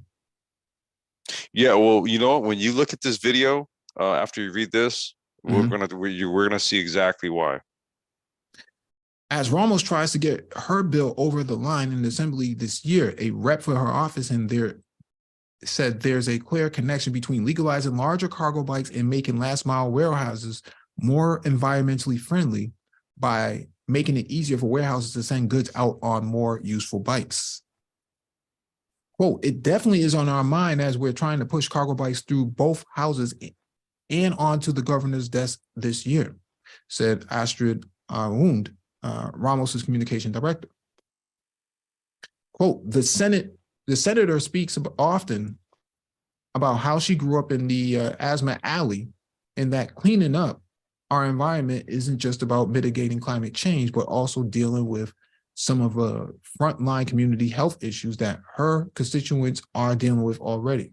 If we can move some of these huge trucks that are clogging transit arteries and side streets and replace them with bikes that move much faster, that are much better for our air quality, that's a win. Okay, this is where we at, man. Okay. Look, I'm going to tell you right now, all this shit, this type of shit right here, it's an inflation fighter. Okay, that's the other part to this, and Mike, that might actually just have to be a whole other live stream, right? The economics of all this. Yeah. Right. We could pull up the carbon credit calculator again. Right. We can go over calculations on all this type of stuff. Like I'm saying, like we go over the economics of this shit. I think that's worthy of like an entire live stream in and of itself. Right. We'll have to, maybe find some articles dealing with the economics and the finances of it. I mean, we covered it from more of like the investment side, but let's look at it as like a dollars and cents, right? Comparison contrast, right? The traditional way things are being done versus the cost gains and benefits, right? From doing it this way. And I'm talking about all the way on down to the carbon credit aspect of it, right? The carbon reduction side of it. Like what are we truly gaining by using this stuff? Right. Oh man, they know, they're environmental specialists and stuff like that run all the the calculations. I was reading something last week about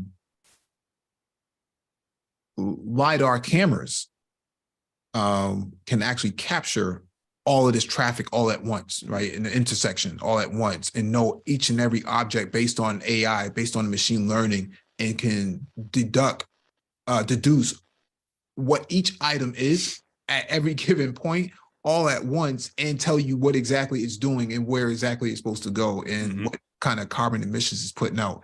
This is happening right now. This is not something that's in the future. This is literally, yeah. Like I said, I have a calculator, and I know what my fleet. Dude, I had to give these numbers to the city in order to get this shit right. Yeah. But I mean, if I have like a damn spreadsheet that can give me the I don't even say rudimentary numbers. Think about when you've got sensors, stuff like that can actually detect things in real time. What that gives you.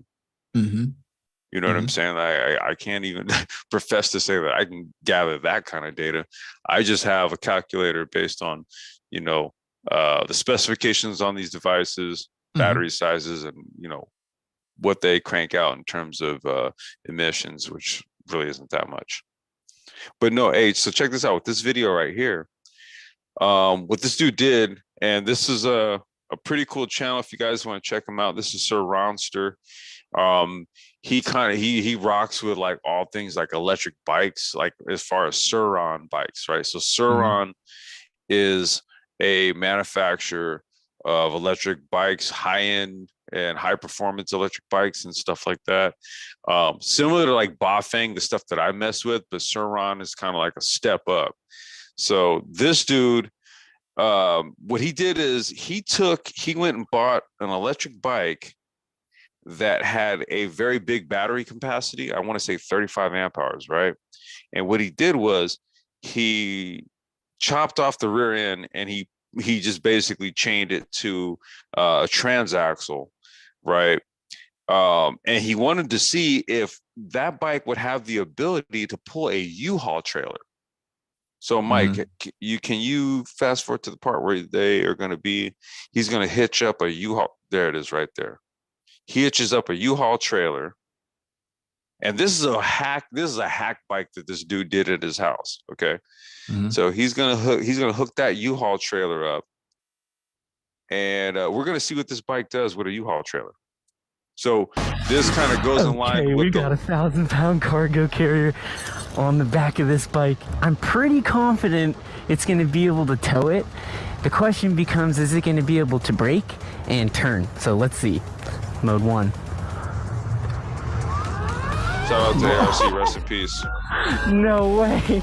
And we can slow down. Okay, let's see if we can turn. There's no way I'm turning this easily.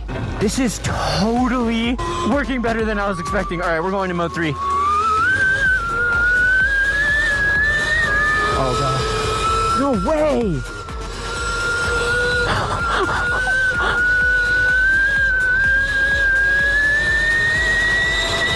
Wow. Okay. That's all I wanted to show you, bro. Like it literally, this literally tied into that last article. Yeah, but you can't pull that U-Haul down a bike path. No, hell no, man.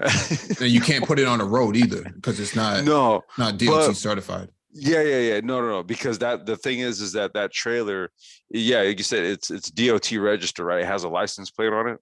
So that means that the vehicle that's pulling it has to be a registered vehicle, right? Right. However, that was just a demonstration. Okay. Of using an electric bike to pull, say, like a cargo trailer.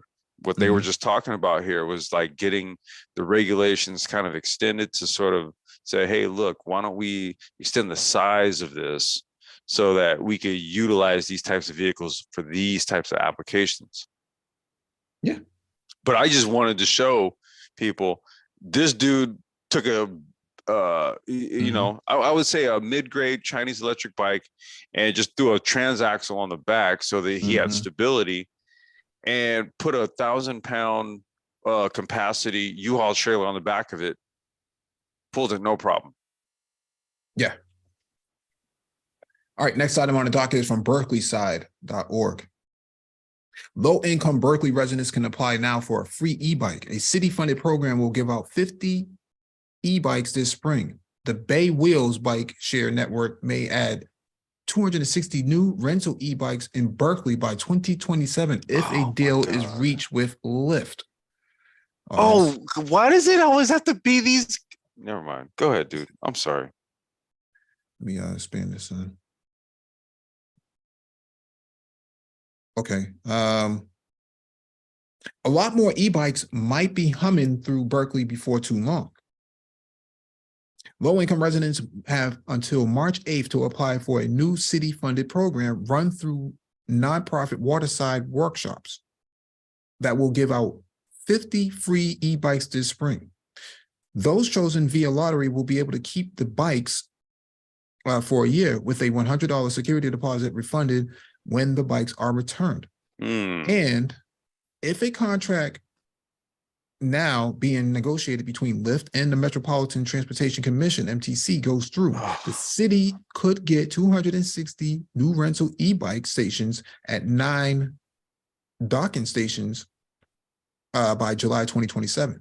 The contract would add 2,700 new e-bikes across Bay Wheels bike share network serving Berkeley, Emeryville, Oakland, San Jose, and San Francisco. E-bikes are surging in popularity across the U.S., helping commuters save money amid rising fuel prices and make it to work without a sweat or the headache of finding parking. For both Berkeley and the MTC, incentivizing e-bike ridership is part of a strategy of reducing car trips to achieve climate goals. Cutting transportation-related greenhouse gas emissions, which make up the lion's share of Berkeley's carbon footprint, is key to the city's goal of reaching net zero emissions by 2045. The MTC is working to nearly double biking and walking commutes in the area by 2050. Quote, I believe our climate goals are meaningless if we do not make a concerted effort to give people options to get around town other than a car. Councilmember Regal Robinson has said calling bikes a means to an end of stopping reliance on fossil fuels. Well, Mike, can I just see, this is kind of where, even though I'm, okay, we don't necessarily have to always invoke the climate. I think that it's kind of like it's a given, right? But I think the better sale here is the common sense aspect. Mm-hmm. Right. I really just think that this is more of a common sense approach. Sometimes I think the climate aspect of it is a bit of it's over exaggerated, because it's kind of already implied, right? Like if I take an alternative mode of transportation, then, I'm not, kicking out, CO2 out of the tailpipe of my car as often, right? But I really think that what the micromobility sector, and what this really needs, and this is just me kind of meandering here just for a second, is more of the common sense angle on it. It just makes more sense, right? If you can, you should. Just because there's the health benefits of riding an e-bike, pedaling, and it's it's pedal assist, and it's more efficient. There's a lot of things, man. You save money. Like I said, man, we have to do the economics of all of this stuff, but I think there's more intrinsic value to it other than just kind of like pounding climate over people's heads. I'm not saying that there's not a climate impact. There is, but I think, man, if we can start kind of selling the aspects of like the more common sense aspect and the economic gains and benefits, I think we'll start to get more people. Well, I think they mentioned climate because of the SDG, right? Sustainable Development Goals. So that's a part of it. There's 17 goals that need to be met, and climate is one of the top goals within the framework. And so I think that's why they're mentioning it. Okay. In addition to the new free e-bike program, Berkeley is planning to put $400,000 behind a point of sales rebate this year that will discount e-bike purchases for all city residents, with low-income residents qualifying for larger discounts. The California Air Resources Board will launch a similar rebate in the coming months, limited to residents living below 300% of the federal poverty level. Voucher amounts. Can you send me this? Please send me this. It's in the description. Okay. Wait, it's in the description. Okay. Yeah. Voucher amounts will be up to $1,000 for a standard e-bike or $1,750 for a cargo e-bike. Oh, the $13 million program will only fund 4,000 to 7,000 vouchers across the state, and the CARB expects demand to be much higher. East Bay Community Energy is also planning to launch an e-bike rebate program this year. Oh my God. For low-income residents, the upfront cost of e-bikes up to $3,000 for models that can hold kids in the back poses a barrier to access. That's where the city is hoping its Berkeley e-bike equity project, BEEP, can come in.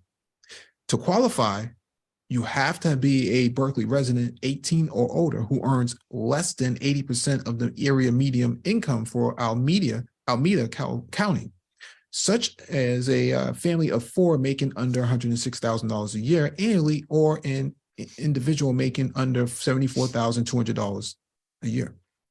You can qualify if you participate in the SNAP, What? PG&E care or Medicaid.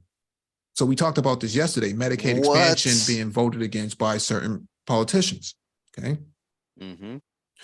BEEP's funding comes from a $250,000 grant from the city's pilot climate equity action fund established in 2021.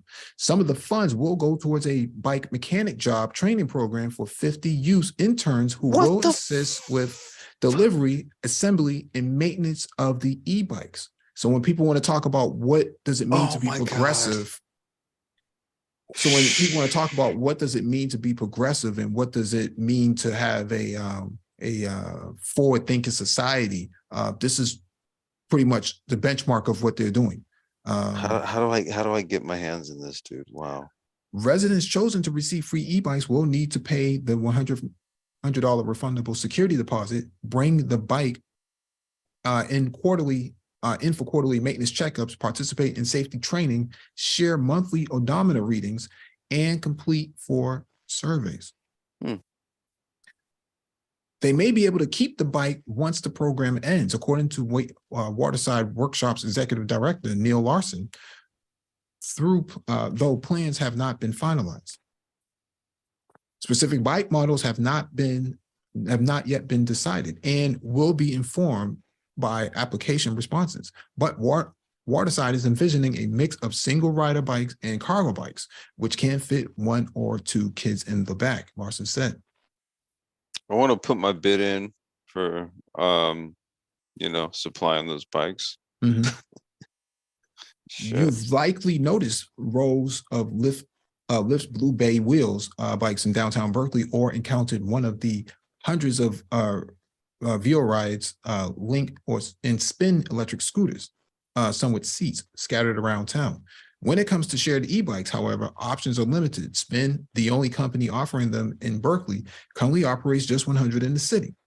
If the Metropolitan Transportation Commission and Lyft reach a deal, the number of rental e-bikes in Berkeley would more than triple. Yeah, I was going to say, yeah, because where I'm at right now, dude, so check this out real quick, man. Where I'm at right now, Spin operates 30 bikes. 30. In an entire city, 30. Got a bunch of grant money to do it too, but 30 bikes. I'm saying, see, so right now, even in this area right here, which is much bigger where I'm at, 100, that's it. I'm approved to operate 100 vehicles where I'm at, and we're talking about this little city where I'm at. I mean, dude, 100? No, I can see why they're going to triple this. Lyft would build 30 new docking stations across East Bay under the $15.9 million contract MTC is offering, including the 9 in Berkeley. Specific locations would be worked out between Lyft and individual cities, but the MTC would require 20% of the new stations to be built in equity priority communities. Wow. In Berkeley, that includes large portions of West and South Berkeley. Lyft didn't respond to a request for comment for the story. So there's a lot of people who are making comments, the last year or so saying, oh, this stuff is just pie in the sky, and feminism will stop you from never, getting this off the ground. You and your little micro machines. Yeah. All of the criticism can now be pushed back because we see it taking action right now. Now, Zone 559 in the chat asked the question, who's going to pay for that? Well, that's a part of the infrastructure bill. Okay. I was going to say all the money is okay. Specifically in California, Mike, you can speak to Boston. In California, it comes through Caltrans. Okay. Caltrans then disperses the money out to the cities and whoever is awarded the grants to then administer the funds. And then it comes down to people like us who fill out RFPs for the contracts and stuff. Right. So I'm assuming it works pretty much the same way in Boston, or I'm sorry, in Massachusetts. It's like that across the country, right? Yeah, so what happened in the infrastructure bill is a $1 trillion bill, $1.7 trillion bill. there was a lot of money for e-bikes and EVs, basically EVs and adoption Right. of EVs and infrastructure that goes behind it and chargers and so on and so forth. Okay. Mhm. That money, whoever your elected official is, gets it and they break it down that way. And so that's where the money comes from, to answer your question. So the money is there. The country has, every government has money. I don't care how small or big they are, they have money. Now, what the money set aside for is a different story. And how it's, and I was going to say, and how it's spent, is a different story. Because I'll tell you right now, given what we're talking about, our operation over here, we're self-funded. Okay, so up until this point, we have not received any grant monies or anything like that. We're all self-funded.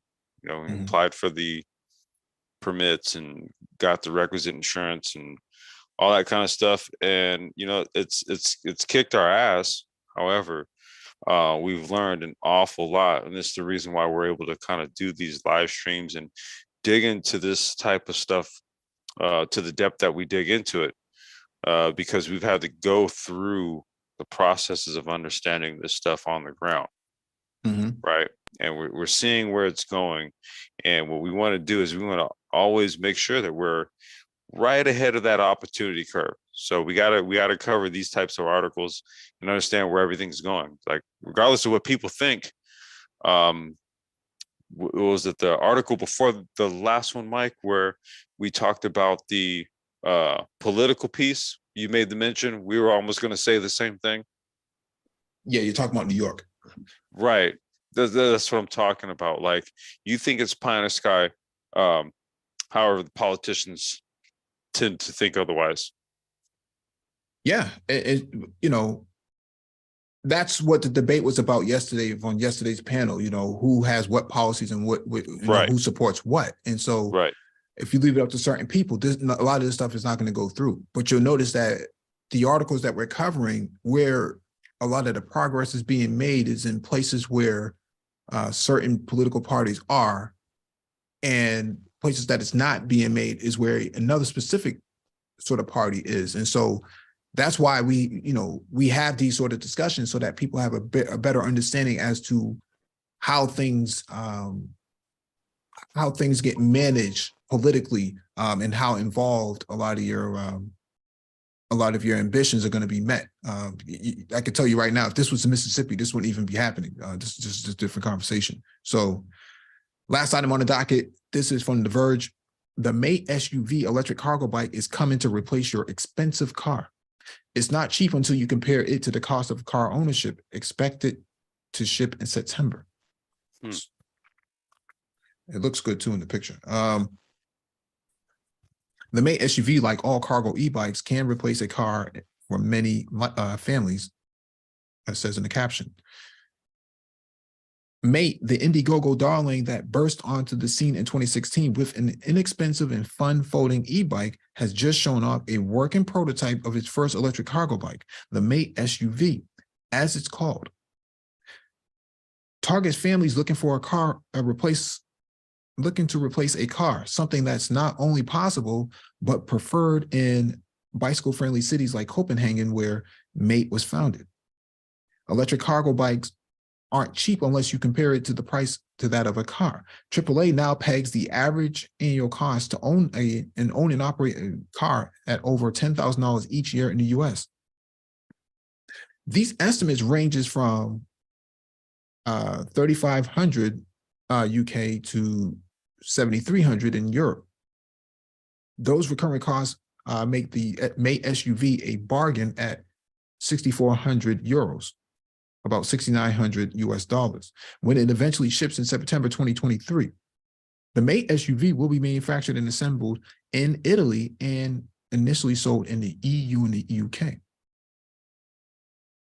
For that money, you get the European standardized 250-watt motor with a 16-mile-per-hour top speed and a range of up to 62 miles from what looks like a single battery configuration. The Italian-made Ollie Edge motor is mounted mid-drive, where it can produce up to 90 nanometers of torque to propel the rider and two small children forward, or whatever you choose to stuff in this 210 liter of carrying capacity. See, I was gonna say something about the 250 watt motor, but it's got 90 newton meters of torque, right? So it's got some snazzy controller, right? That's using, 250 watt. If you can, because that's a less expensive motor. So if you can maximize what it can do via the controller and the battery, and it's at one battery configuration. So, okay, interesting. The Mate SUV is fitted with a carbon belt drive instead of a messy chain and derailleur. Connected to an Envivio heavy-duty hub with internal gears. The bike weighs 49 kilograms or 108 pounds before adding accessories like a child seat, off-road tires, and all-weather roof. It comes with what? Yeah. Oh shit. Okay. It comes with an integrated front and back lights to make it road legal, as well as an LED light bar that frames the front box. Rounding out the specs are live location tracking, unspecified anti-theft protection, and a USB jack to keep your phone powered. It's an interesting electric cargo e-bike. An electric cargo e-bike. I thought an e-bike was electric. Okay. It's an interesting electric cargo e-bike from a company that's undergone a lot of transformation recently via external investment and new management. You can try it out yourself when the Mate SUV Roadshow begins in a few months in select European cities. That's a sexy little cargo bike right there, man. I like it. Yeah, I thought it was made of carbon fiber at first. No, it's got that matte. That's what I like about it, dude. It's got the black wheels, right? The black rim wheels, and it has like a matte gunmetal gray. And then where it says what is that, Mate? What is that? What's the Mate? Yeah, so that kind of mustard yellow sticker sort of pops. That shit is dope. Yeah, that's dope. I like that. Now I wish that let me put my mouse over it. Where the logo is, I wish that whole thing was just one big battery, right? Isn't that where it is? No, I think the battery is somewhere else. I think it might be up here or something like that. Okay. Well, it said it uses like one, because I have some like front trikes, right? Not well, this would be a reverse trike, right? Where the front wheels are in the front, or the two wheels are in the front and then right in the rear. But those have the ability to actually run dual pack. Because what you'll do is you'd run, see where the seat post is? Right behind the seat, below the seat post, where the frame meets the seat post. So there would be like a harness right there for a battery right behind there. So you would run one across that front tube. Like there's probably a battery, and then you'd run another one right behind it. They just parallel. Crazy. Or either that, or you just swap. It's swappable. So the other thing is that this thing, basically you just pull one battery out, pop a charged one in, boom, you're out there. Yeah. No, I just think that, I think the culture is changing to the point where, 10 years ago, people would have looked at you like you were crazy riding around on something like this. Now that's like, dude, like a year ago, they were looking at us like we're crazy. Yeah. Just a year ago, right? They may think okay, I would say like a good portion of the manosphere thinks this shit is still crazy now, right? Us and our little micro machine talk and what have you, right? Okay, we're literally talking about vehicles that are going to be used to supplant your current, or let's just say your rapidly obsoleting supply chain or logistics, right, devices, right? It's going to go to what was it, the first article we did? What was it, the drone? Yep. Right. See, all of this, this is the reason why money's being poured into it. Is the reason why we're already in this stuff right now. We have the vehicles literally here. I'm in my garage right now talking to you guys, right? The vehicles are literally here. right? And this is some of the more advanced stuff. I would look if we could get some capital going, man. Look, I would love to roll some stuff out like this out of the shop. I would love to. But how do you dock something like this, right? It's not your typical two-wheel frame, right? And so how do you dock it? how do you protect it from being stolen is I guess a better way of describing it, because you leave it on the street, some yo-yo decides I'm going to jump on it and just take off. Okay. So the main way there's going to be, so this is going to be IoT. Okay. It's IoT connected. So I would say on this bike right here, the rear wheel. Okay. So you see where the rear wheel is, and there's that bar. It's like a triangular bar, right? It goes right. Okay. So that top bar, what you're going to do is mount an IoT lock right there.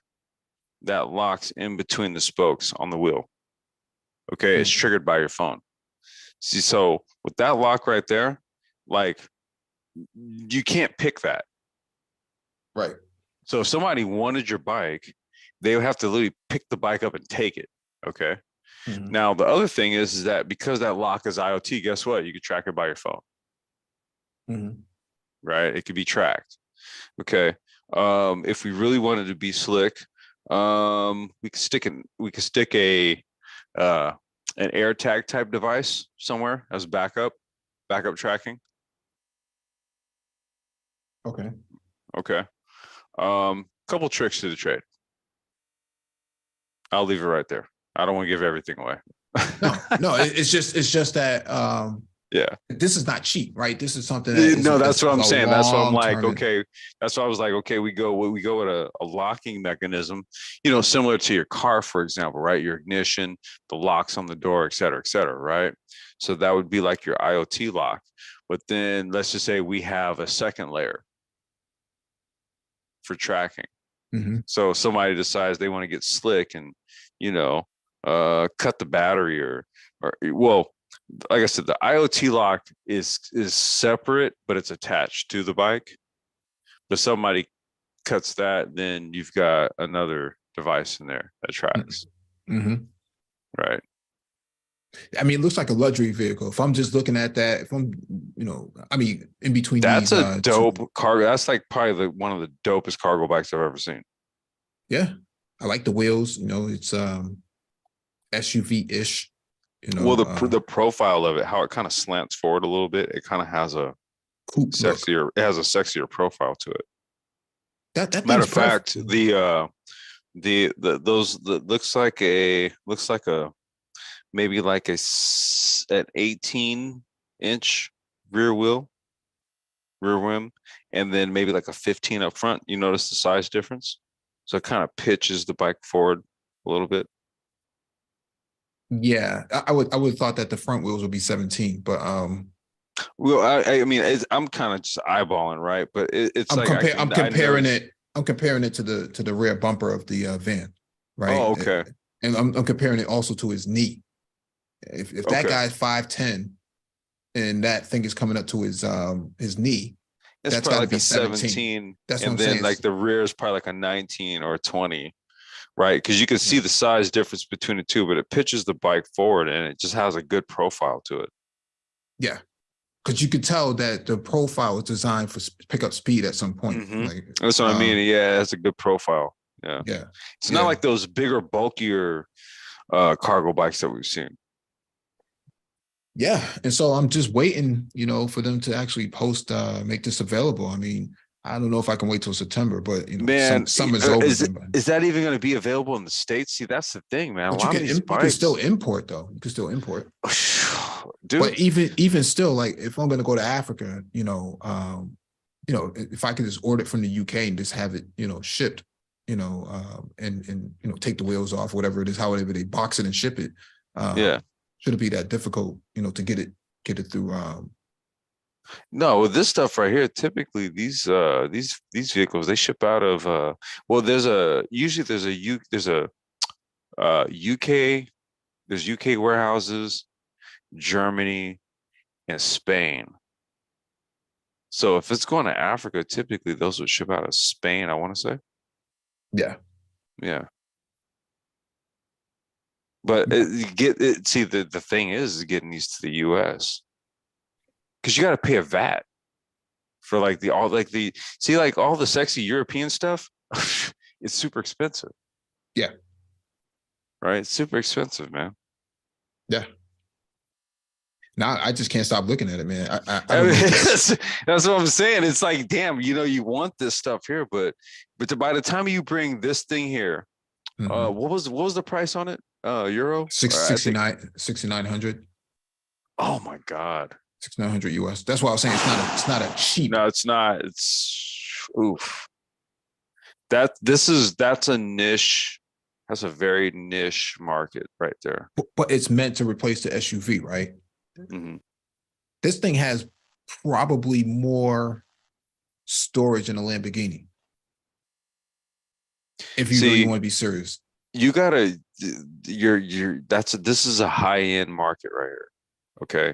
I'm thinking California, right? Like Santa Monica, Brentwood, Westwood, Hancock Park. You got to go to for that price point. Shit. That's where people will purchase it, right? 6,900 it says. Oh, yeah, right. Yeah, 69, and that's because you got to pay a VAT and all this other stuff to bring that over here. And it's Italian components, by the way, too. Yeah. Okay, that's the other thing too. It's Italian. Fragile. It must be Italian. And so maybe we're pronouncing the name wrong. Maybe it might not be May. It might be Mayate or something like that. I just can't stop. I mean, the spokes itself. It's sexy, dude. Like I said, it's the color contrast. It's like Italian design, dude. It's like the European stuff, dude, is always on point. And this is a light bar. This whole thing is a light bar right here. It's a light bar. Yeah, it's an LED cathode. And so the only thing that's missing is like mirrors, right? You need side mirrors to kind of determine whether or not some asshole's going to clip you. Now, they said this thing had a canopy of some kind that goes on this too, right? Yeah, it flips over. So there's child seats, and then there's the all-weather canopy. When the all-weather canopy, right? Yeah, yeah. Oh my God, that thing is badass. Yeah, yeah. This is something I'm waiting for. I don't know if there's any other company in the United States that can make something comparable. All the American stuff I've seen, man, have not nowhere compared to something like this. No, I do. The only thing, the closest thing to this is actually some stuff that I actually deal with. It's a company called Uniral. Okay, so it's Belgian. It's a Belgian company, but the stuff is produced in Taiwan. Okay, and it uses Bafang kits. So it's basically European design, Taiwanese production. Okay. Yeah. But it's they don't have nothing like this right here. This is sort of like the latest and greatest out of Europe. It's like an iPhone with 3 wheels. I mean, if you really think about it, it looks like an iPhone with 3 wheels. If not an iPhone. Can you make that bigger? Can you blow that up a little bit? All right, and then scroll up a little bit. I just want. Let me get a look at this. It's at 400%. That shit is dope. Yeah. That shit is dope, dude. I mean, it's belt drive. It's mid drive. Yeah, the motor's right there with where the crank is, so it makes it easy to fix flats on the rear. Yeah. Right, because it's not a hub motor, so you don't have to unplug anything. You just pull the wheel off. That thing is sexy, man. That thing looks bad. And it has 2 piston brakes on it. It's almost like a damn Fiat. I don't know why I'm thinking. No, I would say it looks more like a Maserati. Like a Maserati? Yeah, like a Gran Turismo. Doesn't Fiat own Maserati? It's not the same group, right? Yeah, Fiat. Yeah, it has. Yeah, I don't know why it has that kind of that feel. It's the color. It's the color scheme because Is that what it is? Maserati uses this color. It's a color that they use on the MC20. Mm-hmm. But it has the look of like or the silhouette of something like a Gran Turismo, a MC Stradale. I think that's what they call it, MC Stradale. No, here's the other thing. Yeah, Mhm. you see how it's not. It doesn't have round. It has angles. It's not round anywhere, right? It's sharp. Yeah. Yeah, it's sharp. Damn, that's a badass cargo bike. I'm sorry, we're geeking out of a cargo bike, but I ain't seen no shit like this before. I gotta be real with you. I can't imagine what they would do to like an e-scooter or something like that. I might have to become what do they call them, mate? I have to try to figure out how to become a dealer for them. The only thing that's I kind of get- missing is a mud guard, right? I mean, you really don't want if a bike looks like this, you don't Oh, want. you fab that up. You fab that up. Yeah, You fab that up. 3D print something yeah, some carbon fiber or something like that. You know, on the front too. yeah, yeah. Yeah, on the I front mean, wheels too. I don't see. Well, it does have a headlamp. It does right here. Yeah, that's the so headlamp right there. yeah, and so here is the That's the rear. turn signals and the kind of like running lamp. Yeah, all integrated, right? Mm-hmm. Wow. Wow, man. I don't know, man. I mean, like I said, I would love to see what it would require to be a dealer. They're probably gonna be like, yeah, well, buy 3 bikes and we'll talk. No, I mean, being that it's Italian, I would have thought that they would have had some Pirellis on there or something like that. What are those? What like what are they? Maxis? What are those? It doesn't say. It's just it's in beta. It's in beta right now. So, nah, man, I just need to look at this a little bit more. I don't know. No, I'm saying that shit is dope, so, dude. It's so badass that he pulled this chick right here, right? Yeah, she's like, "Is that your cargo bike?" Look, he's holding his bag. Yeah, that's my bike. I just made a delivery. I mean, wasn't there like a stream the other day, talking about guys being educated lames and stuff like, well, I don't know. Wait a minute. Wait, there was?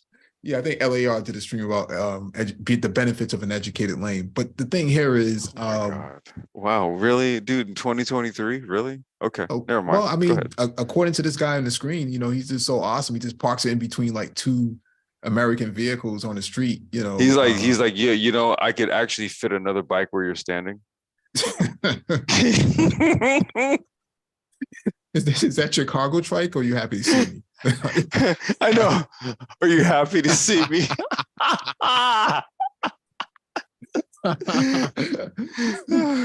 Hey-o. Yeah, cargo bike dom game or something like that. I don't know. Oh my god, dude, mode 1 cargo bike. Yeah, he pulled off the top, pulled off the rag top, and just showed him, exposed himself. Right, Mr. Hyper Magnetic in the chat says big bike energy. Hey, big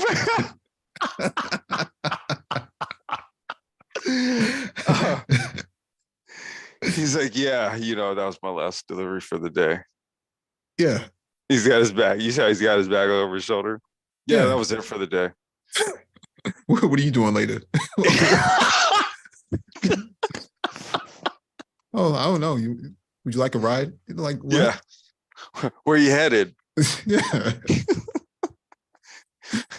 He's like, yeah, just get the front. Yeah. And then he just like pushes it into like level 3 turbo or something like that. Yeah. Oh, this is like, yeah, there's that's only level 3. Yeah. Oh, that seems like there's a lot of traffic. Not for me. It just not for like, me. just goes start lane splitting and shit. Oh shit. Oh my god. Damn. And then he like walks away. Hey, real talk, dude. I want that bike though. I'm for real.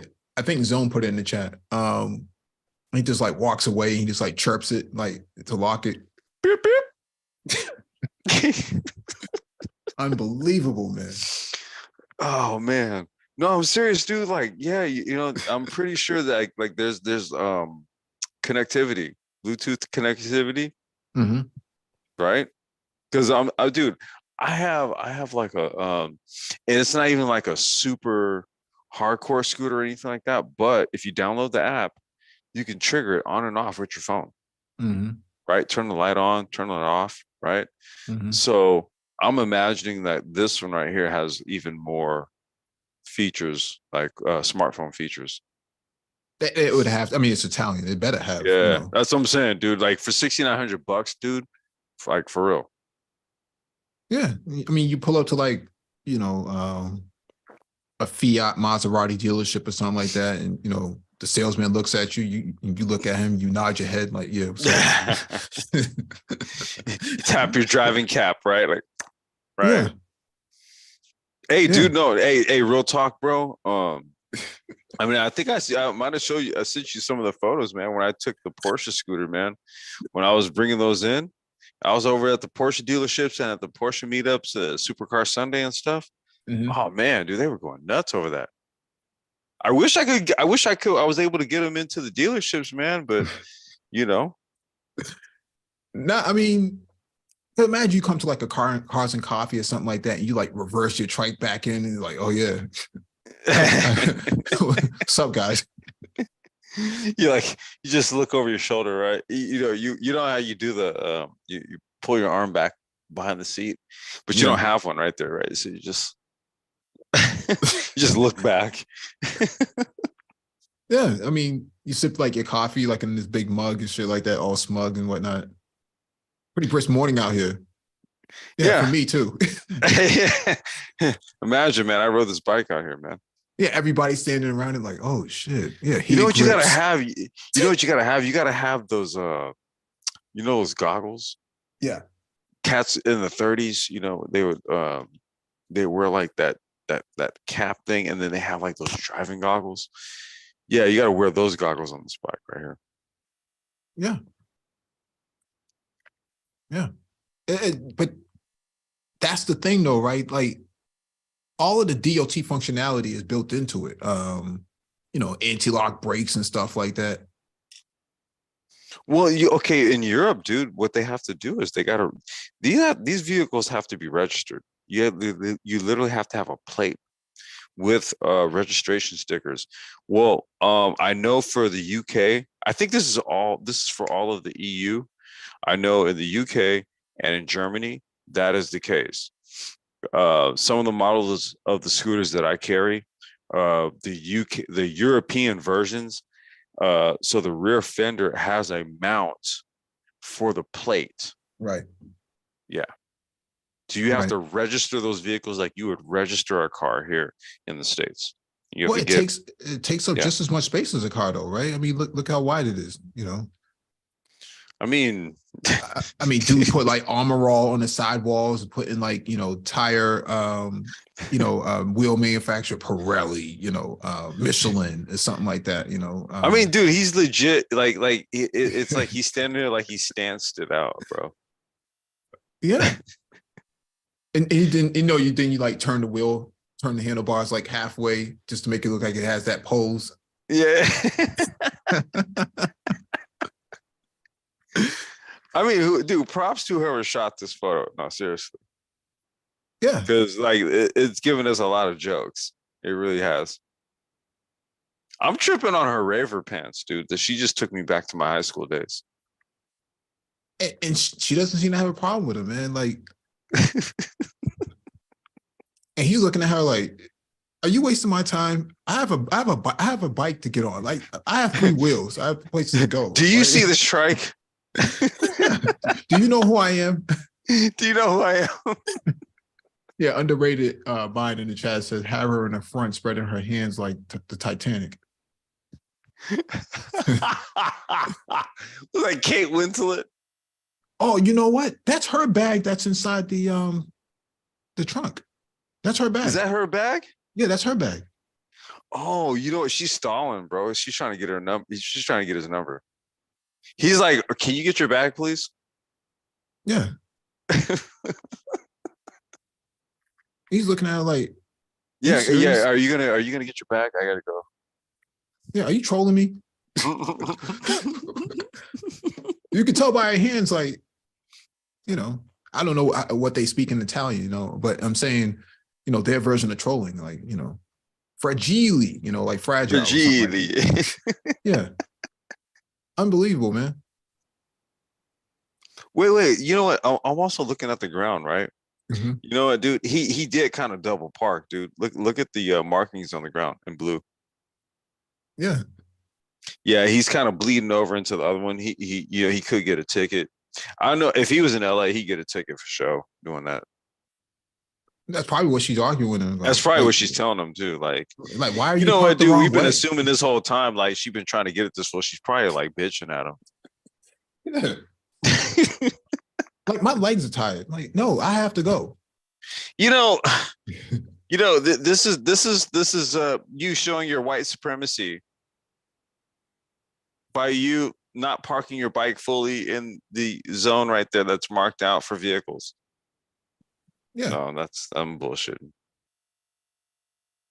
I don't care. That's a sexy ass strike, dude. Fuck it. Let's just get back on that, dude. That's a sexy ass strike. Yeah. Best one BLM. I've seen. No, like Underrated Minus says in the chat, BLM, Bike Lives Matter, man. You know, Bike. he's in all black too, you know. All black everything. Yeah. Yeah. Hey man, no, hey, for real. I like so getting a fleet set up, Mhm. and I'm gonna try to bring the brother on over at Ride On Bike Shop in Lamert Park, man. It's a black owned bike shop.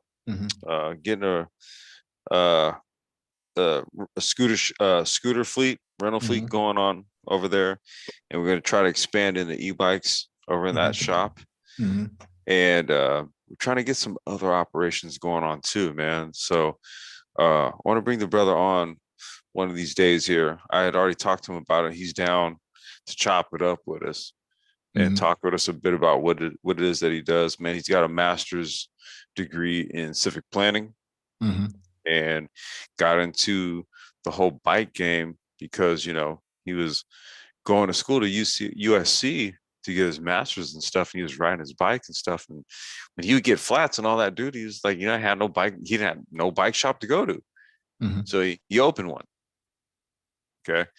And has leveraged his you know, what it is that he got his degrees in, along with the bike shop, you know, to bring in this type of infrastructure to the community, because he's over in the Lamert Park area, where that's, you know, historically black area of LA, where it's still majority black for the time being, right? But you know, I want to bring him on and like to talk about this type of stuff, man, because, you know, that's his angle on this too, is to like incorporate this and have us, you know, be the ones that are wielding this and being behind all of this, right? So yeah, man, you know, I'll get with him and we'll set up a time to bring him on. Dope. Yeah, man. You know, if this mate was in like Harlem, it would be like Purple City Bike Gang or something like that. I don't know. I mean, I don't know. This is too high class for that, man. You're talking about like a E Rough Riders or something? nah. I mean, it's just like, you know, purple bandanas and, you know, Lakers jerseys and stuff to go with it, like, you know, or maybe a Sacramento Kings or something like that. You know, it has that sort of flair to it, man. And I'm just looking at this dude. He's looking at her like, you know, I'm gonna time you out in the chat. I'm gonna time you out. Yeah. Her name's probably like Gabe. Her name's probably like Gabe or something like that. He's probably gonna hide her or something like that. And, you know, Gabriella. Yeah. Yeah, her name's Gabriella. Gabriella. Oh man. I mean, yeah, you're right. 18 inches in the back, 17 inches up front, slanted, you know, that rake profile, reverse rake. Yeah, mid-drive 250 watt. But it's like I said, it's got planetary gears. Yeah, I like how they engineered it. Mhm. Because you don't sometimes you don't see like with the bike that I have here, right? This is was a 500 watt. Mhm. You know what I mean? So it's like you got to kind of program it down. Whereas with this right here, you use a smaller motor, less weight, Mhm. right? Big battery, and program the controller in terms of the power algorithm with the Mhm. planetary gears, dude. It's like you're maximizing on that. That's why at first I kind of scoffed at 250 watts, but then when you started reading the specs off, I was like, no, actually, okay, yeah, they're actually making use of a smaller motor. Right. It's like getting more out of a smaller motor, and I think that that's actually the move because you know it's like American thought, right? Bigger's better, right? So bigger the motor, right, the better, but depends on the application, not necessarily. Mhm. Yeah. All right, man, we can stop jonesing over this if you want, man. Nah, I think we're done, man. That's the last of the articles, and so no one's come up, and so we're gonna just close it out, man. Thank you all for joining us. Please hit the like button on the way out and hit that notification bell so you get all the